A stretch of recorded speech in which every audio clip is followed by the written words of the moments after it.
human body was built to move. Not trapped at a desk in one singular posture for 12 hours a day. It's time your chair evolved. This is Secret Lab Titan Evo. ergonomically engineered for you. Gamers, hybrid workers, artists, backing your every move.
Ladies and gentlemen, welcome back here to the EWC qualifiers for our last day. There's only been 2 that you've seen us so far, but this is the last one regardless. I'm Mr. Erickson, joined by Trouble, who yesterday got to experience a bit of a quick wipe. I mean, that was a beat. You and I rocked up at 5, and G2 sent us home at 7:30. Yep, I think it was even earlier than 7:30. So thank you, G2. I guess they also had their own reservations, potentially, for some dinner. But that was G2 solidifying themselves as probably the strongest team in the EU right now. And I feel like the 2 teams that are tasked to fight each other for the last spot today are having to step up. Yeah, I mean, look, they've got a grudge match. They can step up to that yet again. We've just recently seen that in a best of 3 over in Madrid. Now we get more. Yeah, we do get more. And I feel like, again, MCOY showed us so much, but so little at the same time, not being able to close it out. Yep. So a disappointing from them, a match from them that they are able to reprieve here today. Having beaten Na'Vi in the lower bracket to get themselves here, it does feel like, again, we're left with what the LEC expects right now are the top 3 teams outside of Vitality, of course, who did bomb it in the lower bracket. We Don't say it, man. Don't say it, man. Number one, but they lost their shifters. Like, what are you doing? 2-0. 2-0 nonetheless as well. Yeah, it was a great showing from Vitality. So that makes, I guess, playoffs in the LEC that much more interesting because then they're going to be included in the potentially the top 4 conversation. But right here, G2, again, the solid first, absolutely stomped anyone in their way, as you can see here throughout the entire bracket. First Fnatic, then Navi, then came the real test with KC. They haven't dropped a single game in this qualifier. And for MKOI and KC, I feel like we had a little bit of a chat. There's a bunch of inconsistencies with both of these teams. Undoubtedly, definitely in the top 4 conversation for Europe, and especially when it comes to internationals coming up as well. So I feel like for MKOI and KC, this is going to be a test with a few more official games. Yeah, look, I mean, MKOI, honestly, we want to see a lot better because the early game is MKOI as always can be quite aggressive and then they kind of throw things away. I feel like MKOI need to step up to the plate, and it's a very generic saying, but having watched them all split and throughout this year, we know they're a team with such great caliber. We know that Jojo is the best mid laner right now, even though Caps, yes, he was great yesterday, has been great. I mean, I think like, Caps heard us talking shit, and yesterday he kind of stepped up. So I mean, the problem is Jojo is still, his laning is insane. Yeah, he's just been so great this split. So I think a lot of people had him for player of the split, MVP for sure. He was on my top 3, but the rest of the team needs to kind of get there because like Super and Alvaro have been in questions. Alvaro and Enchanter meta just hasn't felt right, and they've kind of been bypassing trouble. This bot lane meta of like, yo, we're going to play Yunara Lulu. And they're like, no, we're going back to Kalista Renatas. We're going back to Milia Lucians. Yep. I do like it. And I think that they're trying to reinvent what works for them, for MKOI. And I feel like if people saw the rest of the qualifiers as well, there were a few teams that just opted to go straight up for the more engaged type supports and play more aggressive and potentially lose the priority that they have through that bot lane just so they can play more aggressive. I feel like Alvaro is one of the best engaged supports that we have in the league. And yes, he has been struggling a little bit on Enchanters. But I feel like when it comes to the other side for KC, I can't remember if it was G2 or MKOI that called them one-dimensional over in the Madrid live. I didn't agree back then. I kind of agree right now. I feel like it is the Kalist show. Kalist is always tasked to get his quadra kills, his triple kills, his pentakills, to try and carry over KC past that finish line. I feel like Kana hasn't necessarily been a point of conversation. He's not necessarily been played around, even though there was this whole ordeal last year for him being the best top laner straight up in the league, and some of that you had to deal with actively. Right now, we're just dissing him on Skarner and just trying to get like our jungle out of a really tough situation. Yark's not been doing the greatest as well with his smites too, so I feel like both KC and MKOI struggle in their own way. Which is weird, isn't it? Because I think earlier in the split, Yike was the best jungler in the league, or at least, in the top 2 discussion.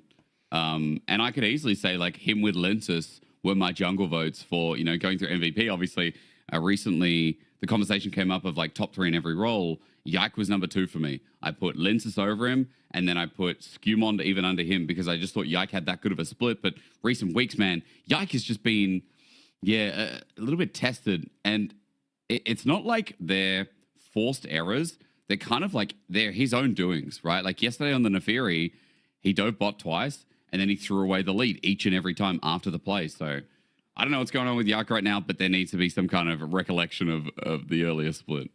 Yeah, I feel like the combination of not necessarily seeing the jungle support synergy coming through, especially with enchanters primarily sitting in lane with 80 carries. And then also, I don't necessarily think Yahoo has been helping the situation much. I feel like I'm very excited to see Yahoo in a best of 5 because I have in the past criticized his champion pool in an already very stale mid-meta, and I feel like a lot of the times KC have to pick Yahoo's comfort in the first 3 just to make sure he has a champion that he feels really good playing at as well in this particular match. We saw it yesterday as well versus G2 when they just picked on red side all 3 of their top sides, and they had 0 counter picks on red side, which was kind of rough for them to play out the game. So this sort of inconsistencies when it comes to like the mid jungle and the jungle support for KC, I felt like they're missing. So maybe in a best of 5, they'll be able to like sort of throw more champions in the pool, more ways to play the game.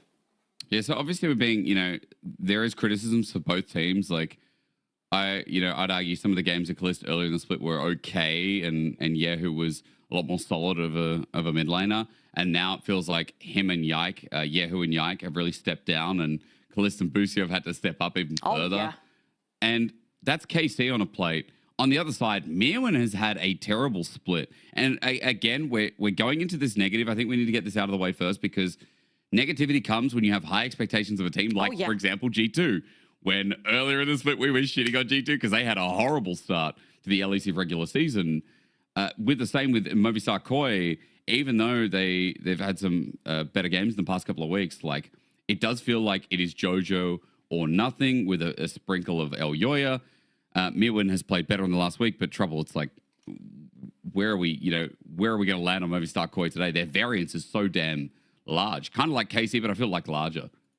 I feel like Elio said it in an interview as well. Their early games suck and they've gotten used to it. I think they shouldn't be getting used to it. I feel like they are such a powerhouse. You mentioned JoJo, so flipping strong in lane. You should be able to somehow leverage that pressure that JoJo gives you through that mid lane to make plays. Merwin showed some insane laning with that Shyvana. We have seen the bot lane. Like, I feel like Supa, ever since that contract got mentioned in that interview, Supa's been going 150%. You know, he wants to keep that contract and secure it for next year. So the powerhouse is there for MKOI. You know, the reason why we're criticizing these two teams is because they're so damn good. They're so damn good, but they've been so inconsistent and going into playoffs with only one spot right here in the road to EWC in these qualifiers. Only one team can make it through. Well, there we go. Thank you for waiting with us as well. As Busio's got his slippers on, KC ready to go into pick and ban, so MKOI.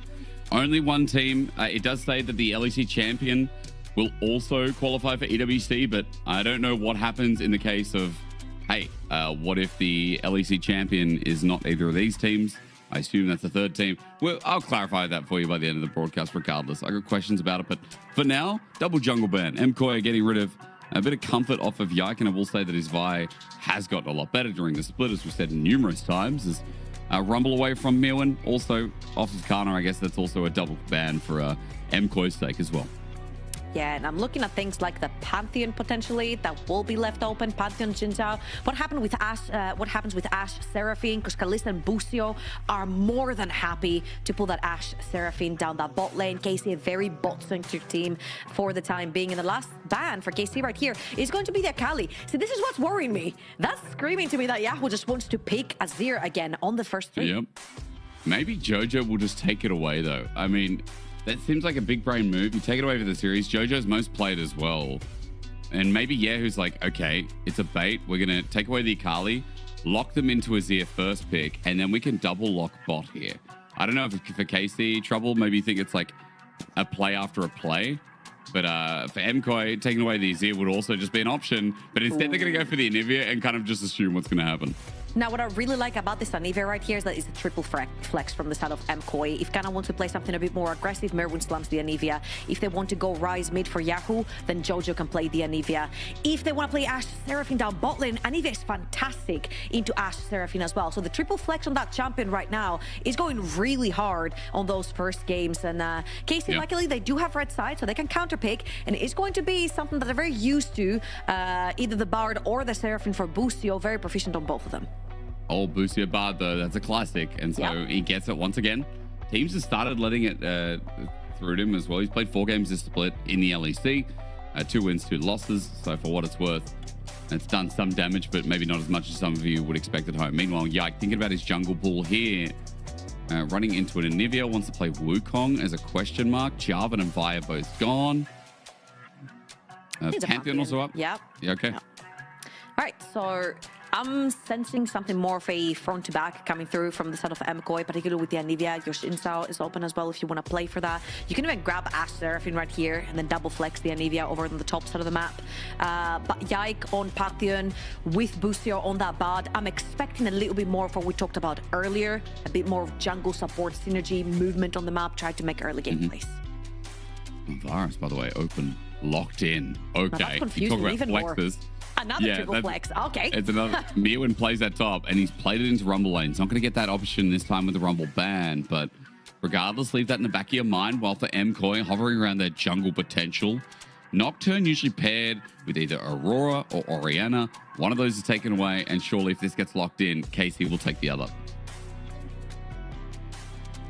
Well, I think Jinsang makes a lot more sense right here, saying that he does lock in the Nocturne. Okay, I'm looking to see for a bit of synergy, locking in the Nocturne right here, whether that is with mid lane or top lane, wherever the Varus and Anivia end up landing, as well as Kalist locks in the Ezreal. It was potentially a bit of a bait, as you mentioned, the Akali right there. The Azir hasn't been locked in the first three. Again, a lot of movement locked in the bot side of the map for KC with the Ezreal Bard, and that's a lot of skill expression through both of those champions. But also, to me, it seems like Yike's going to be getting a lot of assists from Boostio, because that Ezreal can be left alone that bot. Yeah, I mean, look, it's a great synergy in the support jungle. It does feel like getting early access on the map, getting a lot of movement for Yike and Boostio is going to be the name of the game. While I'm looking at the movement of the bans, because I see a Kai'Sa ban, which implies to me that KC are like, right, that is a Varus top for Mirwin. Oh, yeah. And Mirwin in the past week has started cooking again. Like, we're finally getting, you know, those shades of like the Shyvana games that we saw over at the road trip as well. We've had a Varus game from this split. We got the Zeri top, which kind of sucked, but hey, it still picked up a triple, which to me is enough. Plain stats, people out there going to be excited for that one. Jojo can't wear a headset properly. That's okay. Yeah, positive KDA. That's all that matters. As Cassio gets banned in the meanwhile, maybe thinking about what are they thinking about? Options to run into the Anivia potentially? I would actually love to see that duo that I'm seeing right here, the Varus and the Anivia, go down bot lane, picking a ranged, immobile champion top lane with Pantheon locked in on the other side is an absolute suicide mission. The second you push, Pantheon just presses R on repeat and just punishes the immobile carries over on the top side of the map. Now, that is something that potentially Nocturne can cover, but it can be a liability again. So Cassio Jaxpan is going to be the last ones from the side of MKOI. And KC, they don't necessarily have anything that's flexing around right here. They can lock in something for top or mid. I'm expecting again to see potentially an Azir coming through for Yahoo right here. It would fit kind of the theme, because Bard can play with Pantheon. You don't need that mid lane necessarily to assist with the Pantheon, and you put Yahoo on something that he's very comfortable on. Oh, okay. We're gonna go for the Aurora instead. That could also be Aurora top. Jax ban, Cassio ban to me symbolize one, that Varus is most likely going towards the top lane, or two, we're gonna get something even crazier for me and up there for the time being. Anyway, let's cement it. Let's find out where it's gonna go, because Trouble. I mean, this comp so far, there's a bit of dive. Yep, it's a Varus top. There's now double 80 carry. There's zone control in the mid lane. There's their engage to follow up with. I'm not sure what I think. I'll just lock that in. Just let's launch for game one, yeah? All right, so we pretty much have everything locked in for MKOI right here. Neva's going mid, the Varus is going top. There is a global to hit that top with the Pantheon from the side of KC, and they've got Bard, who's going to be constantly on the move right here. I feel like KC have got a really nice core composition to sort of punish those immobile side lanes. It's going to be Aurora top, as you very well mentioned as well. That's going to go into Kana's hands, and it's going to be a very strong mid jungle duo with the Ari and the Pantheon. A lot of aggression coming through from KC when it comes to skill expression on the champions, but also engage and pick potential. It does feel like there's a bit of shotgun element to it as well, with Ezreal providing some uptime. I will say the pick potential is amazing. Picking off members of MKOI though, how difficult will it be? Because we've got a lot of scaling, but Trouble, I'm worried about the Nocturne. Who will he dive in with? With the Rakan? Yes, but then he needs to utilize the range of what Sivir can do, what Varus can do, because Nocturne with no dive buddies is something that tilts Vedius, it tilts a lot of analysts, and I'm sure it might tilt us as well if Elyoya doesn't snowball this game. So here's the deal. Well, I feel like it's not necessarily the worst case scenario, especially when he has Rakan. He's diving into an extremely squishy team. And primarily right here, you're mostly maybe even looking to punish side lanes. You're gonna have Aurora on a side lane, you're gonna have Ari at some point on a side lane. Ari, not the easiest champion to catch anyway, so great pick right there for KC to counter that. But Nocturne is the type of champion together with Pantheon that they're looking to play their semi-globals towards the side lanes and create a 4 versus 5 scenario by punishing whoever overextends, right? Right here, I don't mind the Nocturne because he's diving into a very squishy team, so I feel like even him alone can potentially cause a lot of damage onto KC. However, what I do worry about is this Varus again. I feel like top lane, just like yesterday, is going to be a very big focal point. Yeah, indeed. With Kana versus Mirwin, Varus blind game one before he saw that Aurora. Let's see if it's worth it. As KC run back onto the Rift after yesterday's defeat against G2, a 3-0 in about an hour and a half. Let's be real with the wait time. It ended up being 2.5.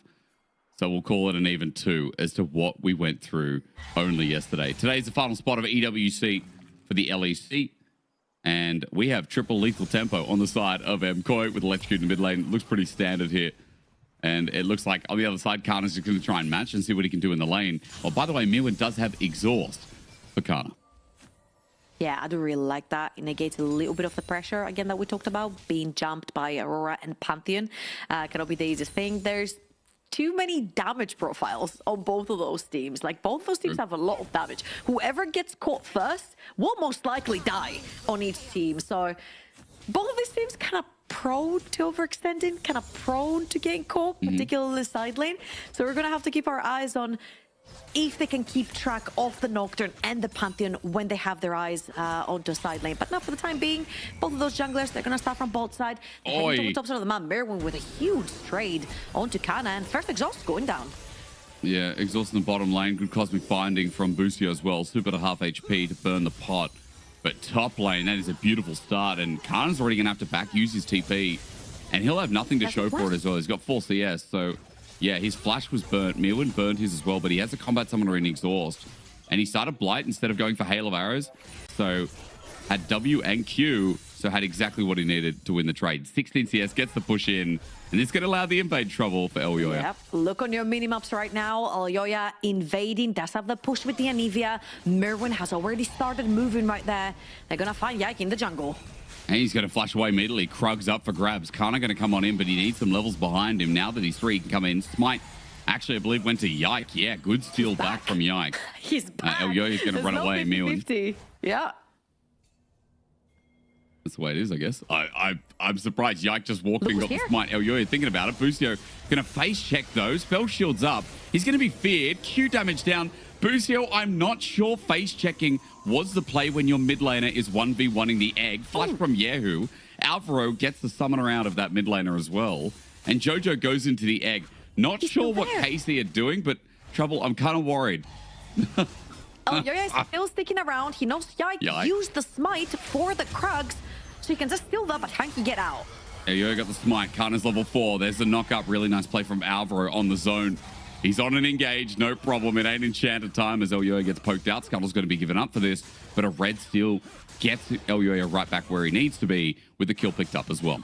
Excellent aggression from MCoy. We have been very critical of their early game. They have been very critical of their early game. Yoya gets the priority from his lanes, punishes Yike inside his own jungle. However, right here, because he's got very, very low HP, they caught him in his own jungle. What is going on?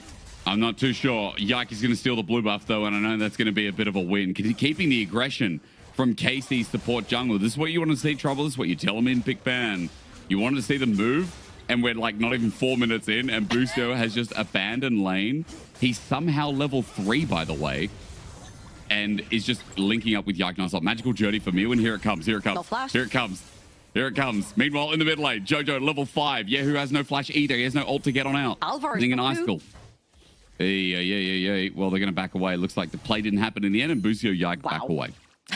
So basically, these are two very fast-moving teams. Due to the nature of the bot lane matchup, both Ezreal and Sivir don't really care about having a support in lane. They'll push out the wave no matter what. Ezreal a very safe AD carry. Sivir a heavy pushing AD carry. So both our Can and Bard get to move freely on the map. I feel like what really opened up Pandora's box in this game was the flashless top laners. The second you see two sitting ducks over on the top side of the map, everyone suddenly got magnetized towards the top 2 quadrants. Support started pouring in. Junglers started playing towards the top side of the map. Yoya was the beneficiary first, then Yike, and it's a constant back and forth as Busio hits a Q onto Yoya, who does manage to get his own Skullcrab on the bot side of the map, and he's going to reward Koi most likely the first dragon of the game.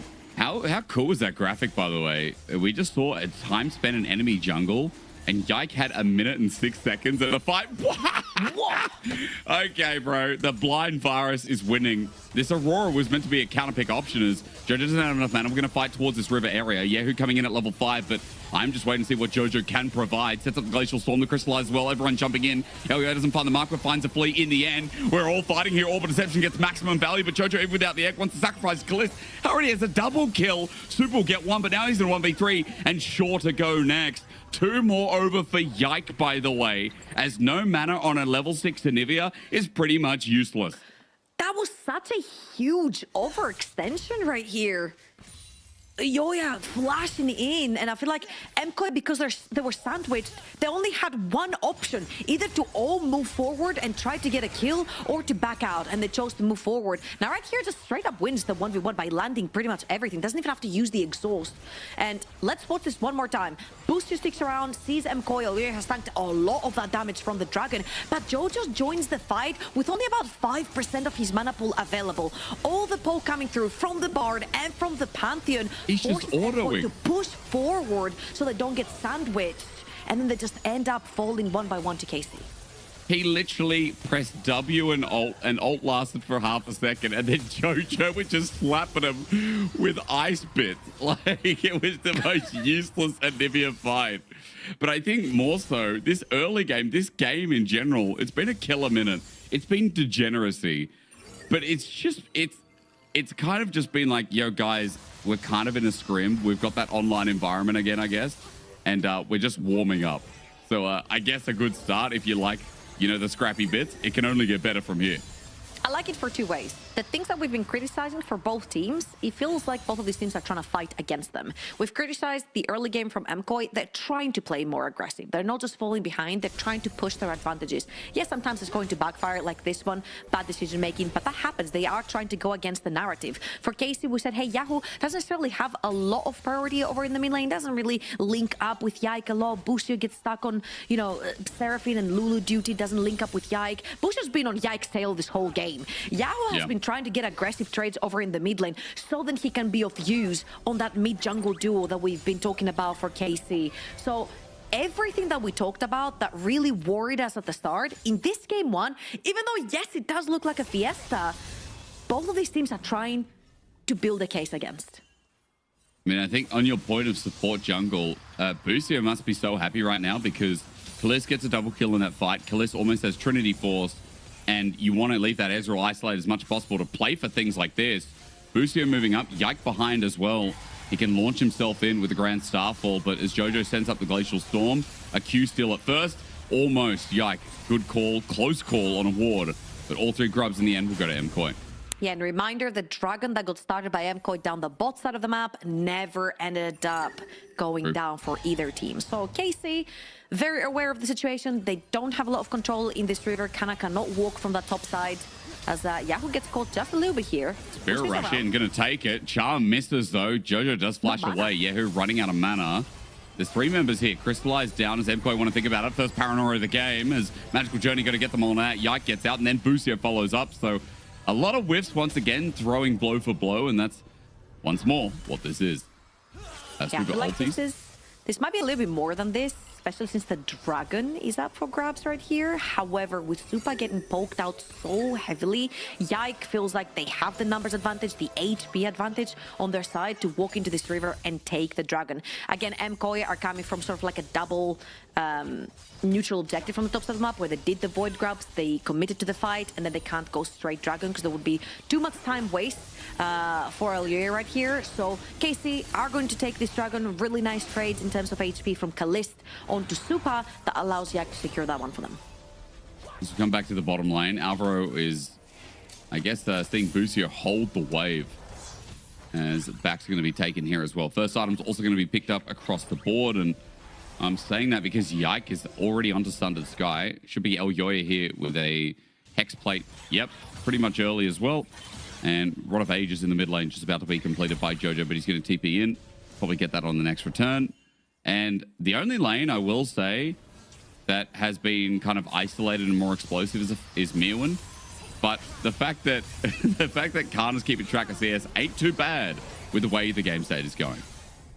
Yeah, got solo killed, lost his flash very early on. He has been constantly pressured by Mirwin, and that's also something that we wanted to see from MKOI. You know, those wacky, weird, sort of ranged champions that Mirwin used to bring to the game. I remember his AD Nico back then. As again, we're just going at it. I don't think there's any time for narrative in this game. Oh, dear God. Yahoo! Save us. Save us. This game is Ari, bro. He's been trying to kiss me, I think. I don't know what's going on. Wait, did he land on you? Yeah, that charm definitely got close. Yike about to be feared as well. The unspeakable horror now connecting. Shroud of Darkness down, but lethal tempo up.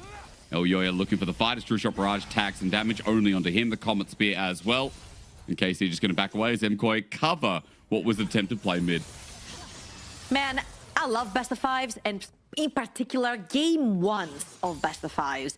Teams have the freedom to do whatever the hell they want in that game one. Usually a game 3 in a best of 3 or a game 5 in a best of 5, it's like a very slow, calculated manner. You don't want to be making mistakes. You don't want to overdo it. Right here, though, you've got the luxury of having 2 more games to lose if you make mistakes in that game one. And both teams are just going head in head into that one. Is looking top, has the ult. There's Paranoia across the veil, buys a bit of time. MKOI still thinking about the dive. The poke needs to land. Mirwin does connect. Between worlds gives a bit of time. Kana, well played. Mirwin almost dies.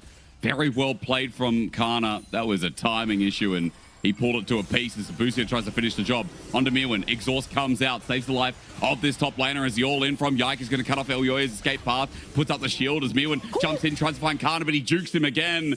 Kana's Aurora, at least the clean mechanics are there as we see KC outplay. That was a little bit weird from KC. Yike dives too deep, tries to kill Elyoya, thinks that Busio and Kana have this, but the second Kana walks up, Mirwin actually threatens to kill him, so he has to bail out, and Yike has to come back to secure the kill on the top side of the map. So a little bit of miscommunication maybe from KC. Nevertheless, they do get the kill. Busio? Oh, no. Well, he has to flash. Nice crystallize. The magical journey didn't run the rock, so yeah, unlucky. Yeah, that was a whoopsie right there from Busio. Did not place his magical journey correctly to get on the other side of the map. Had to expand his flash, which means now he's a target with things like Rakan, Anivia Wall, plus the Nocturne on the other side for MKOI. 1 minute 50 for the next Dragon is going to be most likely where we're going to be seeing action. I would have said if this game hadn't been a non-stop absolute. That's true.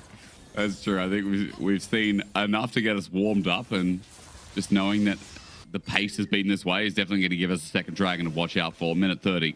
And as you said, you know, this Dragon's going to be a big focal point because for KC, feels really strong when they have this Trinity Force. The damage that Kallista's already doing, all they need is Yahoo to just complement with his own first item as well, and maybe Kana too, with his ult coming back up. In this case, you're looking for Scuttle first, Dragon coming up soon, MKOI looking to contest.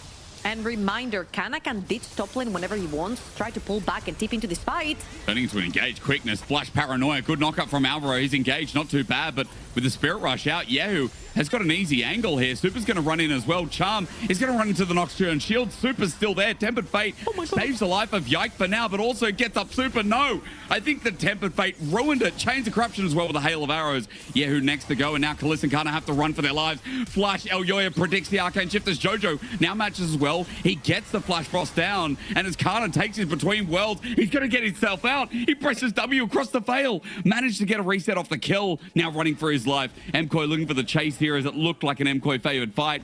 But you look at the numbers, it's a 2-for-1. Jungle in the dirt here for MKOI. Going to slow down the Drake as Kana's spotted out.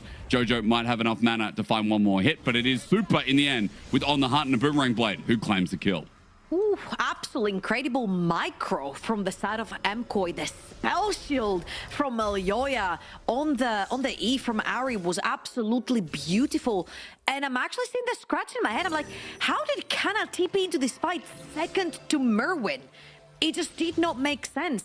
The wave was not underneath his tower. He actually had the chance to pull back. And if you look on your minimap right now, the wave will be pulled, the fight will get started, the Nocturne ult comes through next, and this is where Kana has the chance to walk back as Mirwin moves away as well, and just TP into these fights, try and be there first, but it's not quite the case. Mirwin gets there first, Elyoya with a fantastic spell shield on the Ari E, and it's just MKOI just outplaying this fight. I think Busio's Bardol definitely has some time as Kana. Yeah, shout out to him. I mean, I think this game so far probably had some of the greatest impact as Yeah, that was clean. That was clean. He does die in the end. Super chased him down, as you see in the long play. But back in live in the bottom right of your screen, second dragon was taken. Goes over to MCoy, stops the stacking. Herald now the next train of thought here. As on the replay, you see that Super gets a bit of much-needed gold to catch up to Callista. Hey, both of those AD carries have been pretty wealthy this game, I would say. There is not much difference between them. You're looking for potentially an Infinity Edge coming through for the Sivir. You're looking for the Mana Moon onto the Ezreal. Second item is going to really open up the game for both of those AD carries, but they have been going toe-to-toe, and I feel like they have been the focal points for both of their teams through the trials and tribulations in this regular split, at least in the LEC, as Alvaro gonna take some hurt. Yeah, he's gonna battle dance. It's okay. Tempered Fate gonna be spell shielded by Super. Boostia tries the Boomerang Blood in the face, makes it dangerous. Yike just ulties under turret with Paranoia up. What the hell is Yike doing? Oh my god, he's alive somehow, but means Callista's opened up by what? Yike, I love you, bro. Nice guy, fantastic smile. That was a shithole. Yeah. Oh my god, what was that? What was that? Just losing it in the background. What are we just doing? Imagine as you're reclining in your chair. Yeah, that was a bit of an overextension again. I feel like both of these teams have been trying to push the limits of this game, but I feel like Elyoya has been somebody who's been a bit more patient, I want to say. You saw him in the bush. He waited until at least Busio fell lower enough in terms of HP to pull the trigger to get onto him. But then I feel like Yike just gave him a present in his arms, right? Yike just dives too deep, gets exhausted, baited under tower, and then 2 kills go over to MCoy, who have now accumulated a 4,500 gold lead with that kill going through to Supa. Supa now completed his Infinity Edge as well, and this Sivir is pretty much built to take over the game. Yeah, I mean, MCoy just got like 2,500 gold from that one simple misplay as well. And we saw it yesterday, like Yike picked up a lead, much like he did in this game, Trouble, down in the bot lane around jungle. And then again, he's kind of thrown it away. And I don't know what's going on with Yike right now. I said he's a nice guy to paraphrase because the rest was calling him out. It was nice guy, crap play. See if he can make a better play out of this top lane as Kana's called out. Half the mana bar between worlds going to get him out. Alvaro looks for the knockup, finds it. Now Super's here, but we're in on the hunt. The bouncing blade, it's enough. As you said, I think the Infinity Edge is going to do work. Oh man, Yike was just way too close to Kana right there, and the bounce on the boomerang was what ended up taking him down. They call it the invisible death, right? As talking about invisible death, Yoya's just diving in. Yeah, good stun though. Yike is going to get out before the Crystallize captures him as well. Camp going to be taken. Super's opened up in the top lane, and 6,000 gold for MCoy here at the 18-minute mark. It has been scrappy, but I think MCoy have caught the ball well. Yeah. That ult was great. Takes the flash off of Yike, pushes him out of his jungle. Look at all the control that they have with all the wards on the top quadrant of Yike's jungle. Yoya gets the Rift Herald for free. Supa gets to push unconditionally tops of the map because the rest were pushing with the Nocturne ult. So really great stuff right here from MCoy to try and accelerate the game. That is now a 6,000 gold lead, a Rift Herald in the pocket, and they only have tier 2 towers to dump that Rift Herald on. I'm trying to think of what KC can do in this game, Trouble, because it's a Nivea Sivir. And I'm a little bit worried. I am a little bit worried, to be quite frank with you. I was looking at that 1-2 item power spike as them being stronger with Callista, with this Aurora kind of matching and getting out of the lane despite getting solo killed 1.5 times. Have you got anything for me? Do you feel like there's anything you can set up for KC? I mean, listen, the good thing is that everyone's squishy on the side of MCoy. The bad thing is that for KC to catch MCoy, they have to hit skill shots. It's not as easy as Sivir just popping auto attacks with Boomerang and then bouncing around opponents, right? It's not as easy as Anivia pressing E and hitting someone with the crystal. Ezreal has to land things, Ari has to land things, and it just makes it that much harder. And I feel like, again, the setup comes obviously from Busio with the Bard, but Yike's gonna have to allow those times sacrifice himself to try and catch someone, to dive in the backline. I think we saw kind of the exact same story versus G2 yesterday, where it was Yike having to throw away his life. If that didn't result in a kill, KC just couldn't get the fight done. Yeah, the consistent overdives that have been criticized already. Nice tempered fate. But can he loop? Hang on.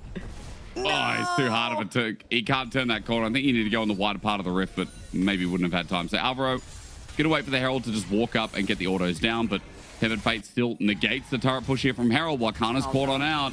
It's the unspeakable horror once again. Waiting is Elyoya, and he puts up the Shroud of Darkness. In the meanwhile, the quickness from Alvaro, the knock up with the grand entrance, and the dive from the Paranoia. They're using a lot on Kana, but Elyoya flashes away. He escapes, and MKOI still get it done. That was a lot committed from MKOI. It was double ult, it was double summoner spells from MKOI, but at the end of the day, they're not really getting threatened anywhere else on the map. Everyone's going to head over to the top of the map. They're going to grab the next dragon. They do manage to get the kill onto Kana, plus his flash.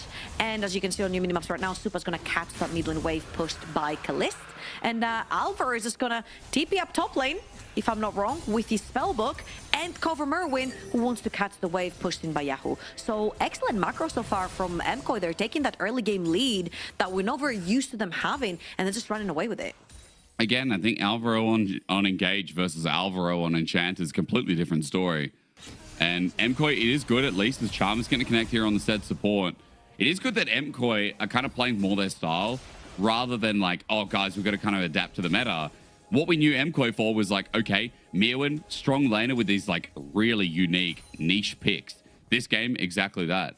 Elyoya carrying with a snowballing jungler because he dictates the tempo. Well, you've got that there as well. Jojo speaks for himself. And then Super on a carry that can team fight because all you need is scaling here for this guy. Alongside Engage, as Alvaro's showing us now. Cosmic Biting's going to connect, but not against the wall on the hunt for Super. But they're trying to pincer with Kana and Boost here right in the same screen as well. The knock up there. Jojo looking for the stun. Crystallize won't hit the mark as the weirding. The Flash Frost also going to find Kana on the tip as well. Super's damage is great with Navori now. As MKOI just keep fishing and KC have to use a lot to get away. MKOI are so brutal. First of all, they cover so nicely whoever's pushing the side lane. You see Jojo Pyun down on that bot side of the map, double, triple wards in the bot quadrant of Yike's jungle. You've got Alvar constantly ping-ponging back and forth mid towards Supa and then bot lane towards Jojo. And they constantly just take summoner spells of whoever dares step up or step in the jungle from the side of KC. Very, very good stuff. Very threatening stuff from MKOI. Very quick thinking to try and threaten whoever dares walk up because they have the tools to catch them. That Rakan and Nocturne threat is pretty real for KC. All right, well, Trouble. I mean, I've got nothing more to say as the engage comes through. Yeah, he did indeed. He did indeed. At this point, you know what? I don't blame Kalist. The dominoes are falling. Chain's Corruption going to miss. Tempered Fate as well. Flash from Mir when he flashes into a Pantheon's Faith. And Yike decides to stun Elyoya. But again, at this point, would it make a difference? MKOI are going to run to the Baron now, and this game is surely done. Okay, you're not going to blame Kalist. I'm going to blame him. I mean, that was it. That was int. That was it. But, like, at this point, like, bro, they're going to need a lawyer for all 5 of them. I don't know what you do. I mean, I can understand the frustration right here. You need something to happen. He thought he could take a big chunk, a big, potentially trade right there for KC to follow up on. I don't see many people that could have followed up there. Yes, there's double TP from Kana and Yahoo, but no one was really in the proximity, and Rakan plus Nocturne can join so quickly out of nowhere. Producers are doing Kalist dirty right here. Yes, Yike is around, but you see Rakan, he's so deceptively tanky, that champion, so slippery. There's no way you're gonna get much done by just eating forward into complete nothingness, zero vision into the entirety of MKOI that just Avengers style assembled. Well, KC, chances well and truly feel like they've slipped out of the way. 6.8k gold lead, Baron now in hand. And here comes a push. MKOI going to use Sivir towards the mid lane with Jojo hovering as well. But bot lane seems to be the focus here with Elyoya hovering for yet another ulti. And by the way, Elyoya, I mean, a lot of damage here with Stride Breaker, Hex Blade. There's the Boomerang Blade. They're just going to walk up and take this out for free, even without the minion wave. They thought it would go down a little bit quicker, but maybe they need the minion wave. Meanwhile, they'll just again ping pong back and forth, mid and bot, helping Mirwin push that tower. By the time this tower goes down, then they'll have the wave over in mid lane. So already, very start of that Baron buff, already 2 towers down for the side of MKOI, a 7,000 gold lead in their pocket. You've got Anivia back in to go and defend the top wave. That's going to be crashing through Kiaho, pushing that. There is TP on Jojo if he needs to join the fight. And then the next point of attack, I'm assuming is going to be that top lane tier 2 that's just standing there all lonely. Number 1 Baron is usually to take all outer defenses, and that is a very successful Baron. And number 2 Baron is usually to just break open the base and try to end the game. So far, so good for MKOI. Yeah, I mean, expanding their gold lead, not by much, but with this turret that'll eventually fall down, at least getting a little bit more on the board, setting yourself up for third Drake, which comes up in 35 seconds as well. Seems pretty easy here for MKOI to dot the I's, cross the T's. And, you know, Troll, we're talking about draft. Like, as Paranoia gets hit, I feel like the scaling is just already there. Crystallize is forcing the Spirit Rush over the wall. Alvaro's quickness was kind of sus, but nevertheless, it gets used at the cost of the turret. While Mirwin chains corruption here, he's going to take on a 1v3, now a 1v4. He ran into Callisto, who gets tempered fate, and that saves his life. But it also means there's no follow-up on the Varus just yet. He's going to get Comet Spear. Charm is going to connect. Mirwin is going to die to an Arcade Shift. And, you know, running as a Varus without protection, not always the best call. Yeah, you definitely don't move Varus without protection. Ends up going down. Very importantly, on the Baron buff, that could have been further siege. And also a 4v5 for the Dragon. KC now have chance to try and take that advantageous fight in terms of bodies and try to bring it to MKOI. See if they can actually 4v5 this fight. Look at it's always winnable. Wrapping around. Yeah, well, he doesn't have Spirit Rush from what I saw before. No, he doesn't. He's going to have to flash Charm. A bit used with no Tempered Fate either. Dragon not going to be taken, just stolen under the nose of Yike. Now KC looking for the engage, but as Yike runs into Elyoya, they find a success. Flash Charm works out. Remember, they had no ultis. True Shot Barrage as well almost takes down Elyoya as the chase on 3 begins. Jojo the next target. He has Egg, but not for long, I feel, as every Mystic shot is connecting. And MKOI have found a way to throw the ball back. I love this game, as now with the Egg down and Jojo down, all of MKOI are about to be aced. Mirwin died originally. Alvaro is going to join the grave. So now as Mirwin rejoins the Rift, you've got to ask the question, who the hell is winning this game? Okay, I'm going to stay pretty firm that MKOI still have the easier to execute composition right here, right? Especially with Sivir on almost 4 items right here from Supa. It's just as easy as just starting to throw boomerangs around and see which one sticks, right? And then this is where your Nocturne gets to commit together with the Rakan. So I don't think that this is going to be an easy game whatsoever from here on out from KC. Yes, they did get to cash out a bunch of shutdowns, and they did learn a little bit of G2 from what G2 did to them yesterday. But this is a third Dragon for MKOI. They're that much closer to Soul Point, and pretty much all KC managed to get from that was a bunch of shutdowns and 1 tower mid lane. So not the end of the world. This was very silly though from MKOI. They had just lost a member and they opted into a 4v5. Yeah, I mean, I guess I understand in the sense that KC didn't have anything up, but then Carter gets off between worlds, and then Elyoya just runs into melee range. So I mean, I don't know. MKOI didn't have anything either. And as you said, it's a 4v5 without Sivir. Guys, let's just leave Drake. Yeah, we got a steal. Let's just leave, yeah? They didn't leave. They didn't listen. And now it's only 2.5k gold lead. Very importantly, Guardian Angel on Yike on that Pantheon. Very important. 4 items now onto Ezreal and very close to a hat for Aurora for KC. So all those shutdowns have resulted in really big power spikes in terms of items. And when Kana does complete the death cap, I think they could potentially be a big threat. Now, again, it's much harder to execute for KC because they have to hit skill shots. Lucio? A mistake, maybe. He's going to flash away, but he's in range of Crystallize and a quickness. He uses the Magical Journey, but Super's waiting. Tempered Fate won't be used. Paranoia turns the lights off, and Jojo has another free target. Spirit Rush there, but with the wall out, even if you get Elyoya, what is the cost? Yike flashes forward to try and get Elyoya. He's going to go into GA, but Super gets to run the back of the fight. I mean, it's a do-si-do. It's a here we go. It's a, oh, hey, yo, throw the ball back, man. I really want to catch as the ace is there. And MKOI are going to win the game, but I really don't know if anyone won here, Trouble. I told you, man, I don't think anything has changed, even if the game was even in terms of gold under that fight.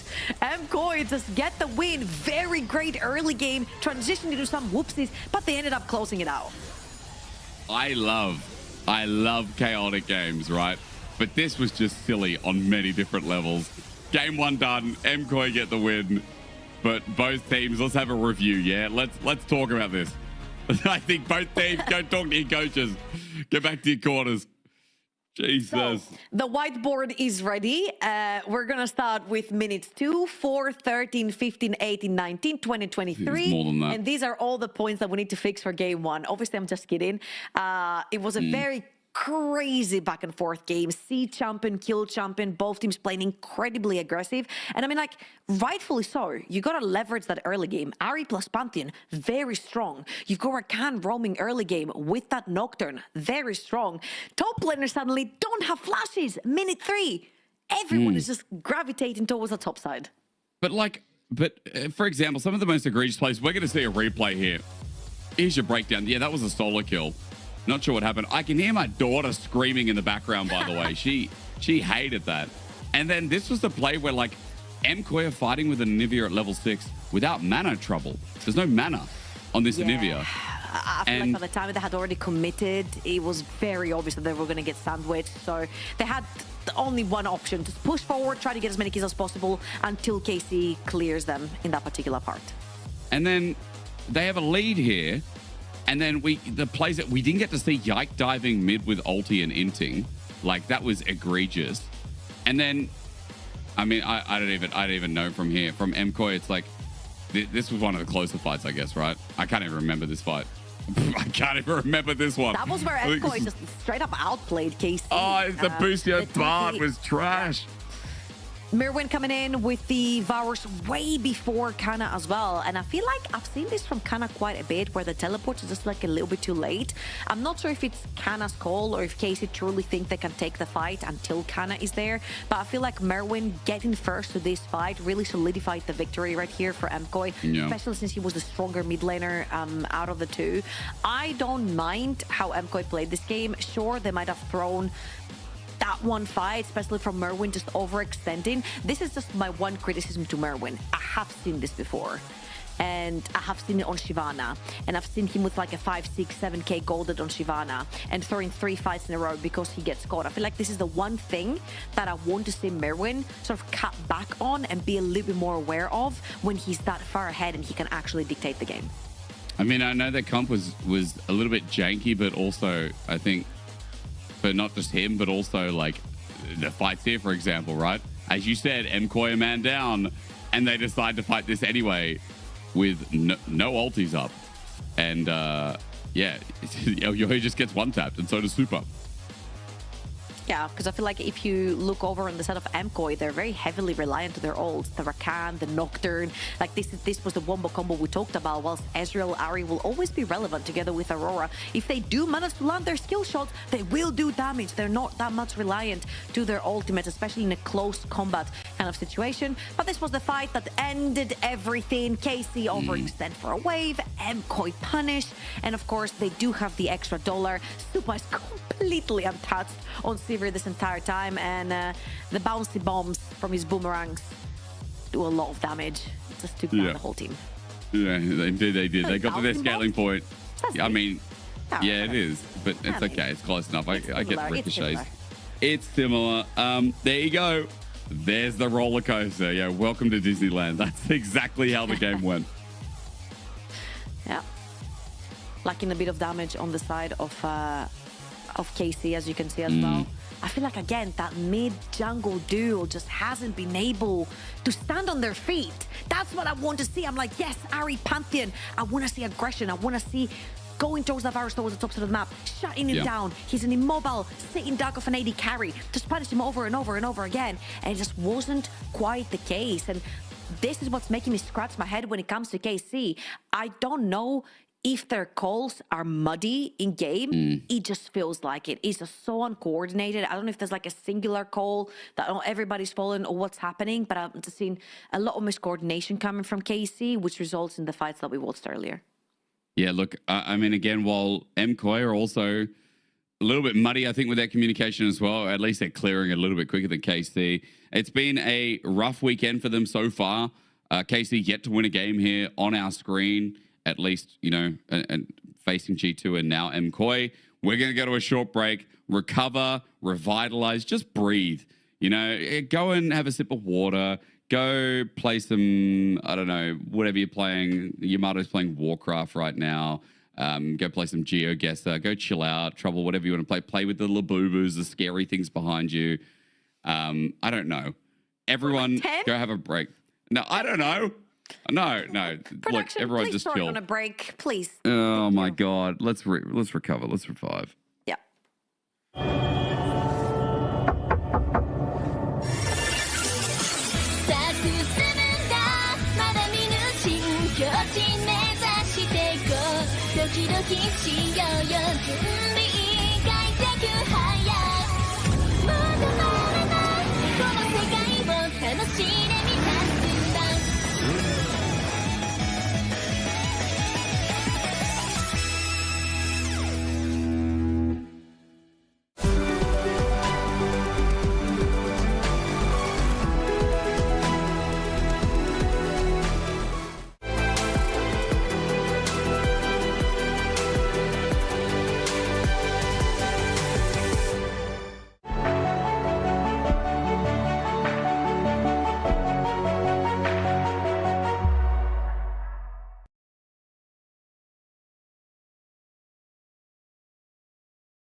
Everybody know we gon' do it like this, do it like this, do it like this. Everybody know we gon' do it like this. Straight from the underground.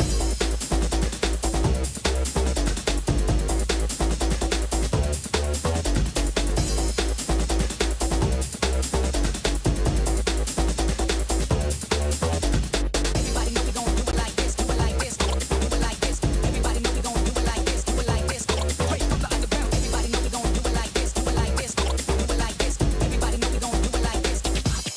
Everybody know we gon' do it like this, do it like this, do it like this. Everybody know we gon' do it like this. Straight from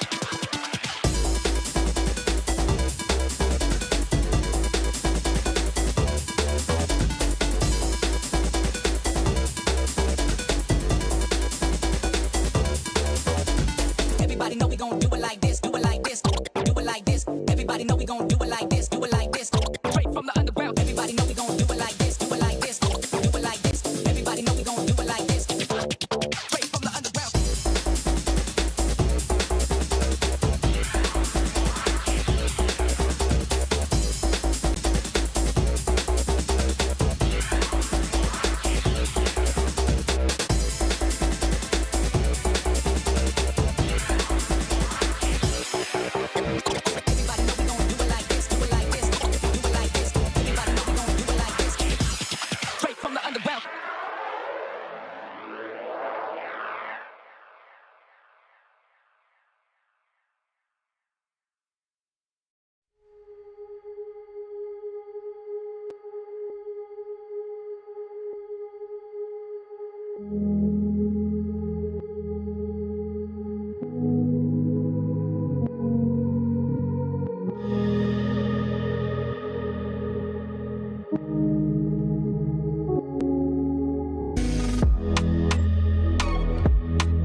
gentlemen, we're about to get back into draft for game number 2 of Reset. Trouble, you've had a break as well. I don't know how you're feeling, but I think we can move on from what game 1 was. And no more reflection needed. We can go into a fresh game. How does that sound as we get MCoy on blue? I think KC really need a fresh game. They just need to forget what's happened in the last 4 games that they've played because it hasn't looked good for them, and they need to find their own self back. I feel like Kana on a strong counter pick top lane, Yike on something that he can completely control the pace of the game, Busio with him right behind him the same way that he was in game number 1, and Kalist on an AD carry that can dictate the later stage of the game when it comes to team fights. KC really need a win on the board right here. Well, I mean, as you said, if Kalist can get something like maybe the Yunara Lulu is an angle here for KC for the second game, as Syndra gets banned away with Annie as well. Yeah, who getting target banned? I have a feeling this time, I said it last game, Trouble. I have a feeling maybe this is the Azir first pick angle for MCoy this time around.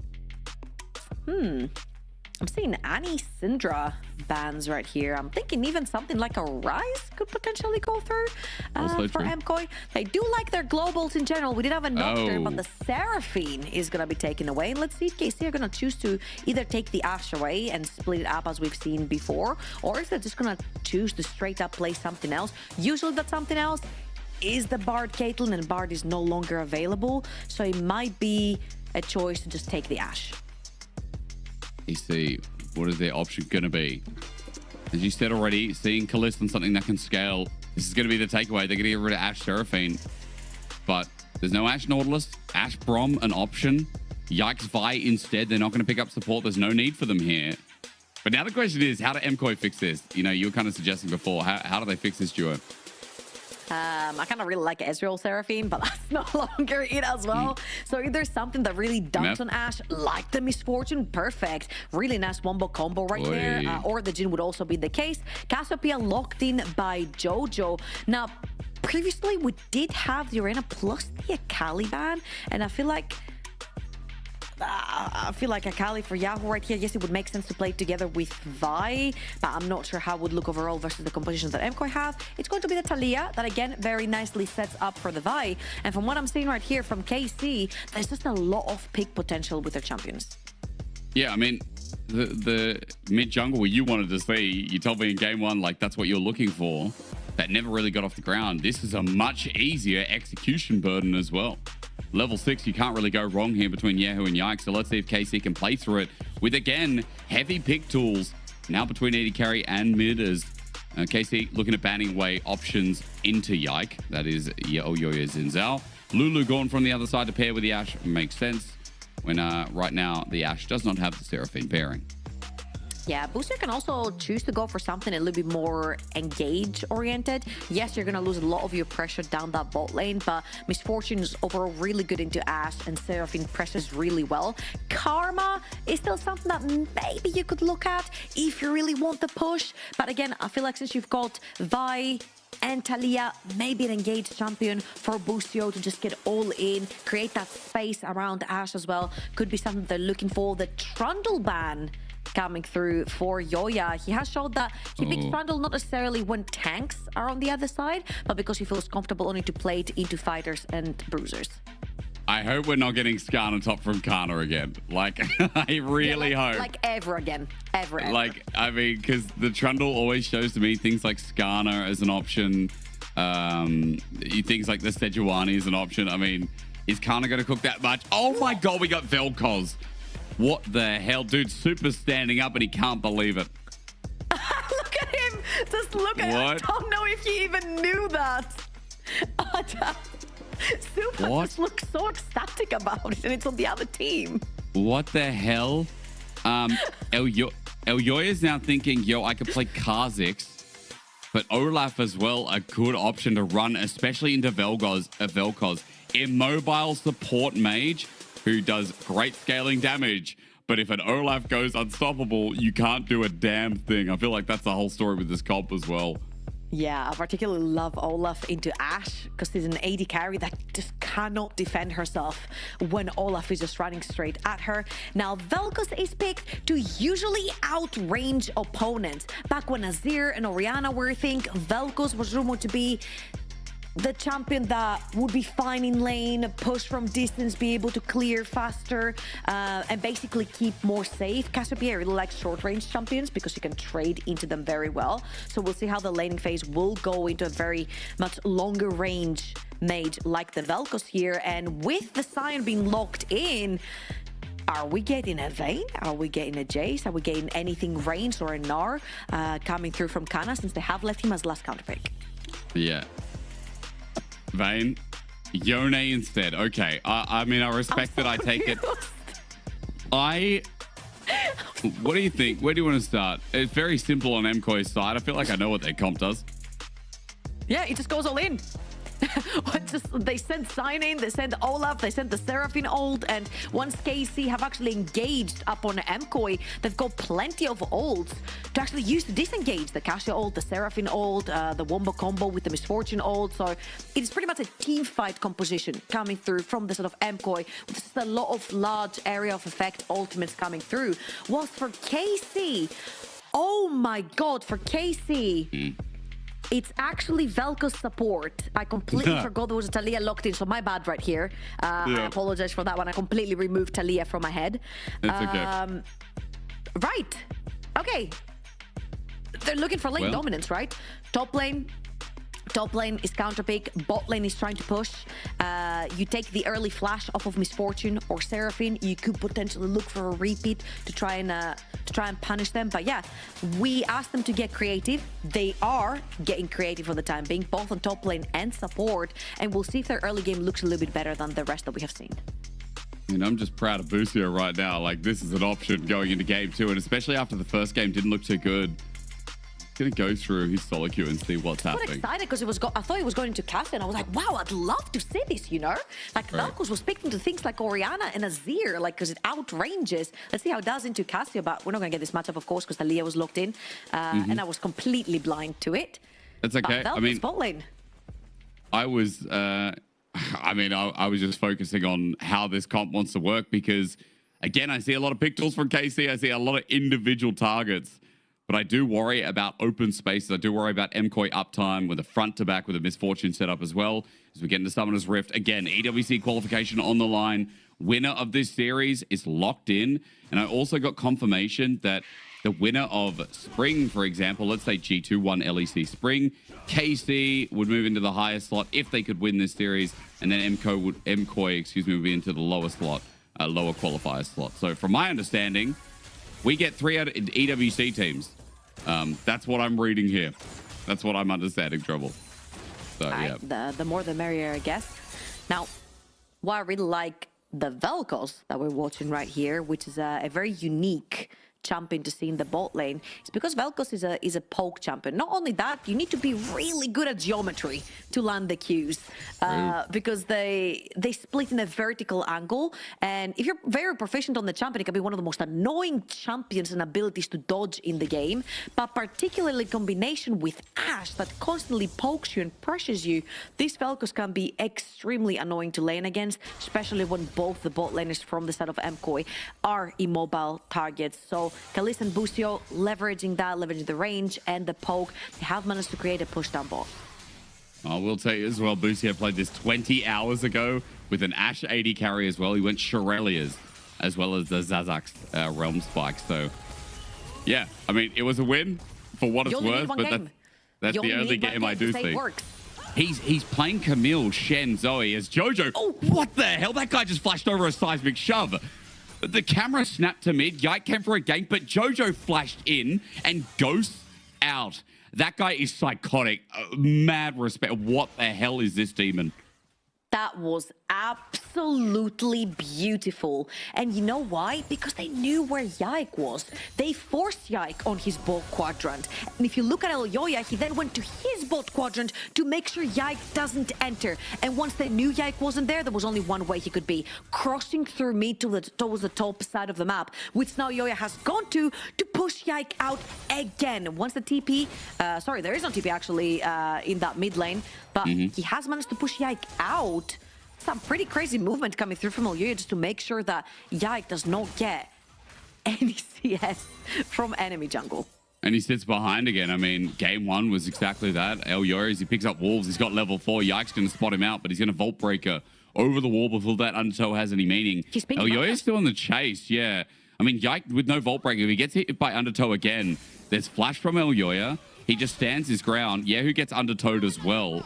All it takes is a seismic shove to get him out, but El Yoya instant flash as well. He sends down the E. He's got auto range for He burned the flash before, so El Yoya gets a free kill. First blood, and this mid jungle of MKOI are just Chads who flash in the face of danger. That is absolutely beautifully played by Elioya. He knows that he wins the 1v1 versus the Vi. And also, he doesn't necessarily need Jojo there because the slow onto Yahoo that's walking the ramp is enough to threaten with no flash and ghost onto the Talia. So let's watch this one more time. Yahoo is first to the play. Jojo still grabbing the CS that this Talia pushed underneath his tower. He'll cross through the wave, and once the first Q lands from the Olaf, the slow is enough for both the mid jungle of MKOI to just wrap around and only look on Talia and take him down, as kind of taking a lot of hurt up top lane as well. Yeah, Plasma Fission does connect, so it slows down Super. All we're waiting is more Void Rifts to lay it down. Busio almost dead, though. There's the flash auto, and Busio dead in lane again. Back-to-back games now, as MKOI's 80 carry knows he's dead. Super's going to try and kite it out, get for Kalist, but he's already too far away. Alvaro will do the chasing while Super just runs towards the turret. He wants the kill, but he won't find it as Yike gets one in return. Yike gets one. On the other hand, is the Misfortune cashing in as well. So all in all, a 2v3 with MKOI grabbing a kill onto that MF. You've got the Cull as well. You're looking for usually the BT first onto that Misfortune. Makes her a little bit more durable, but also gives her a lot of those AD quick stats that she needs. She's pretty much a power cannon when it comes to her auto attack and her abilities. She needs that heavy AD to do a lot of damage. But really good from Yike to just find an angle down bot lane. When you have made a jungler homeless, that jungler doesn't have a job, therefore he will start ganking, and MKOI were never aware of that. It's the only lane that KC can really hold on to for now. We talked about it, you talked about in draft trouble about this Vel'Koz is built for range. It adds range into a comp that, again, might struggle a little bit with it. So KC really need to get out of this lane, as a couple of those Void Rifts are getting sent down. Remember, 2 on the stacks is what you have as a Vel'Koz. Well, he sends out the second one. They get away. Tectonic Disruption, again, does a good job with the Plasma Fission as well. Vault Breaker in or out while Elyoya is doing the Dragon. Well, Yike comes in, wants the steal. Elyoya stands his ground, he gets it, but will he die? Yes, he will. Okay, is it worth? Seismic shove in as well while we look towards the bottom side of the map, and Busio sets up for Super to be the next target. Kalist doesn't have level 6, but the lockdown with Vault Breaker is enough onto Alvaro. Good damage in response, but Casey will survive. Jojo, meanwhile, in a 1v1, now a 1v3. He gets a solo kill down on the enemy Talia while running up. Super gets a free auto. Busio positioning is hard with Vel'Koz, but like his Bard game, he's walking into danger again. MKOI sacrifice 2, but they also kill 2, and they grab the Dragon. Meanwhile, majority of the gold for KC has gone to Yike's Vi.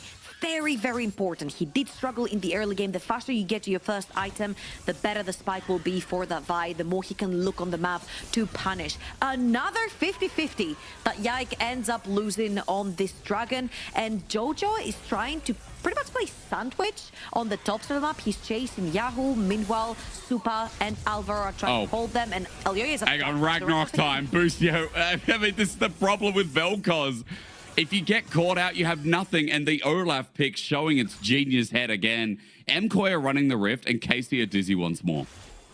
Yeah, I feel like Elyoya has been having those Raptors on cooldown. He's marked them down, and he's just pretty much using the push that MKOI has in the mid lane. He knows he is stronger, no matter who shows up in front of him. So he's just leveraging that fact and just perma-invading the Raptors. Whoever shows up, he just ends up killing them. He'll take the Raptors. I think he took the red buff as well, and now he's taking the Scuttle Crab. He is level 6. Yeah, there you go. Thank you so much, Observer. 236. It's even better than last game. What the hell? Let's go back to the jungle to farm whatever is spawning. I mean, he's level 6. Yike has just hit 6. Elyoya is about to hit 7. Busio is deep for this ward again. He keeps sending out Plasma Fissions, and here we go. Where's that life form disintegration rate? Not there yet. Cease and desist going to be used, so that's one ulti down as Jojo finds Yike over the wall. Going to ground him with the miasma. Super trying to corner him off as well. Vault Breaker, though, will get him out. I was waiting for Busio's ulti, but it looks like, again, the Plasma Fission was enough. As Grub spawned on the top side, no one focusing on it yet, but Casey getting a kill, hey, is a good takeaway.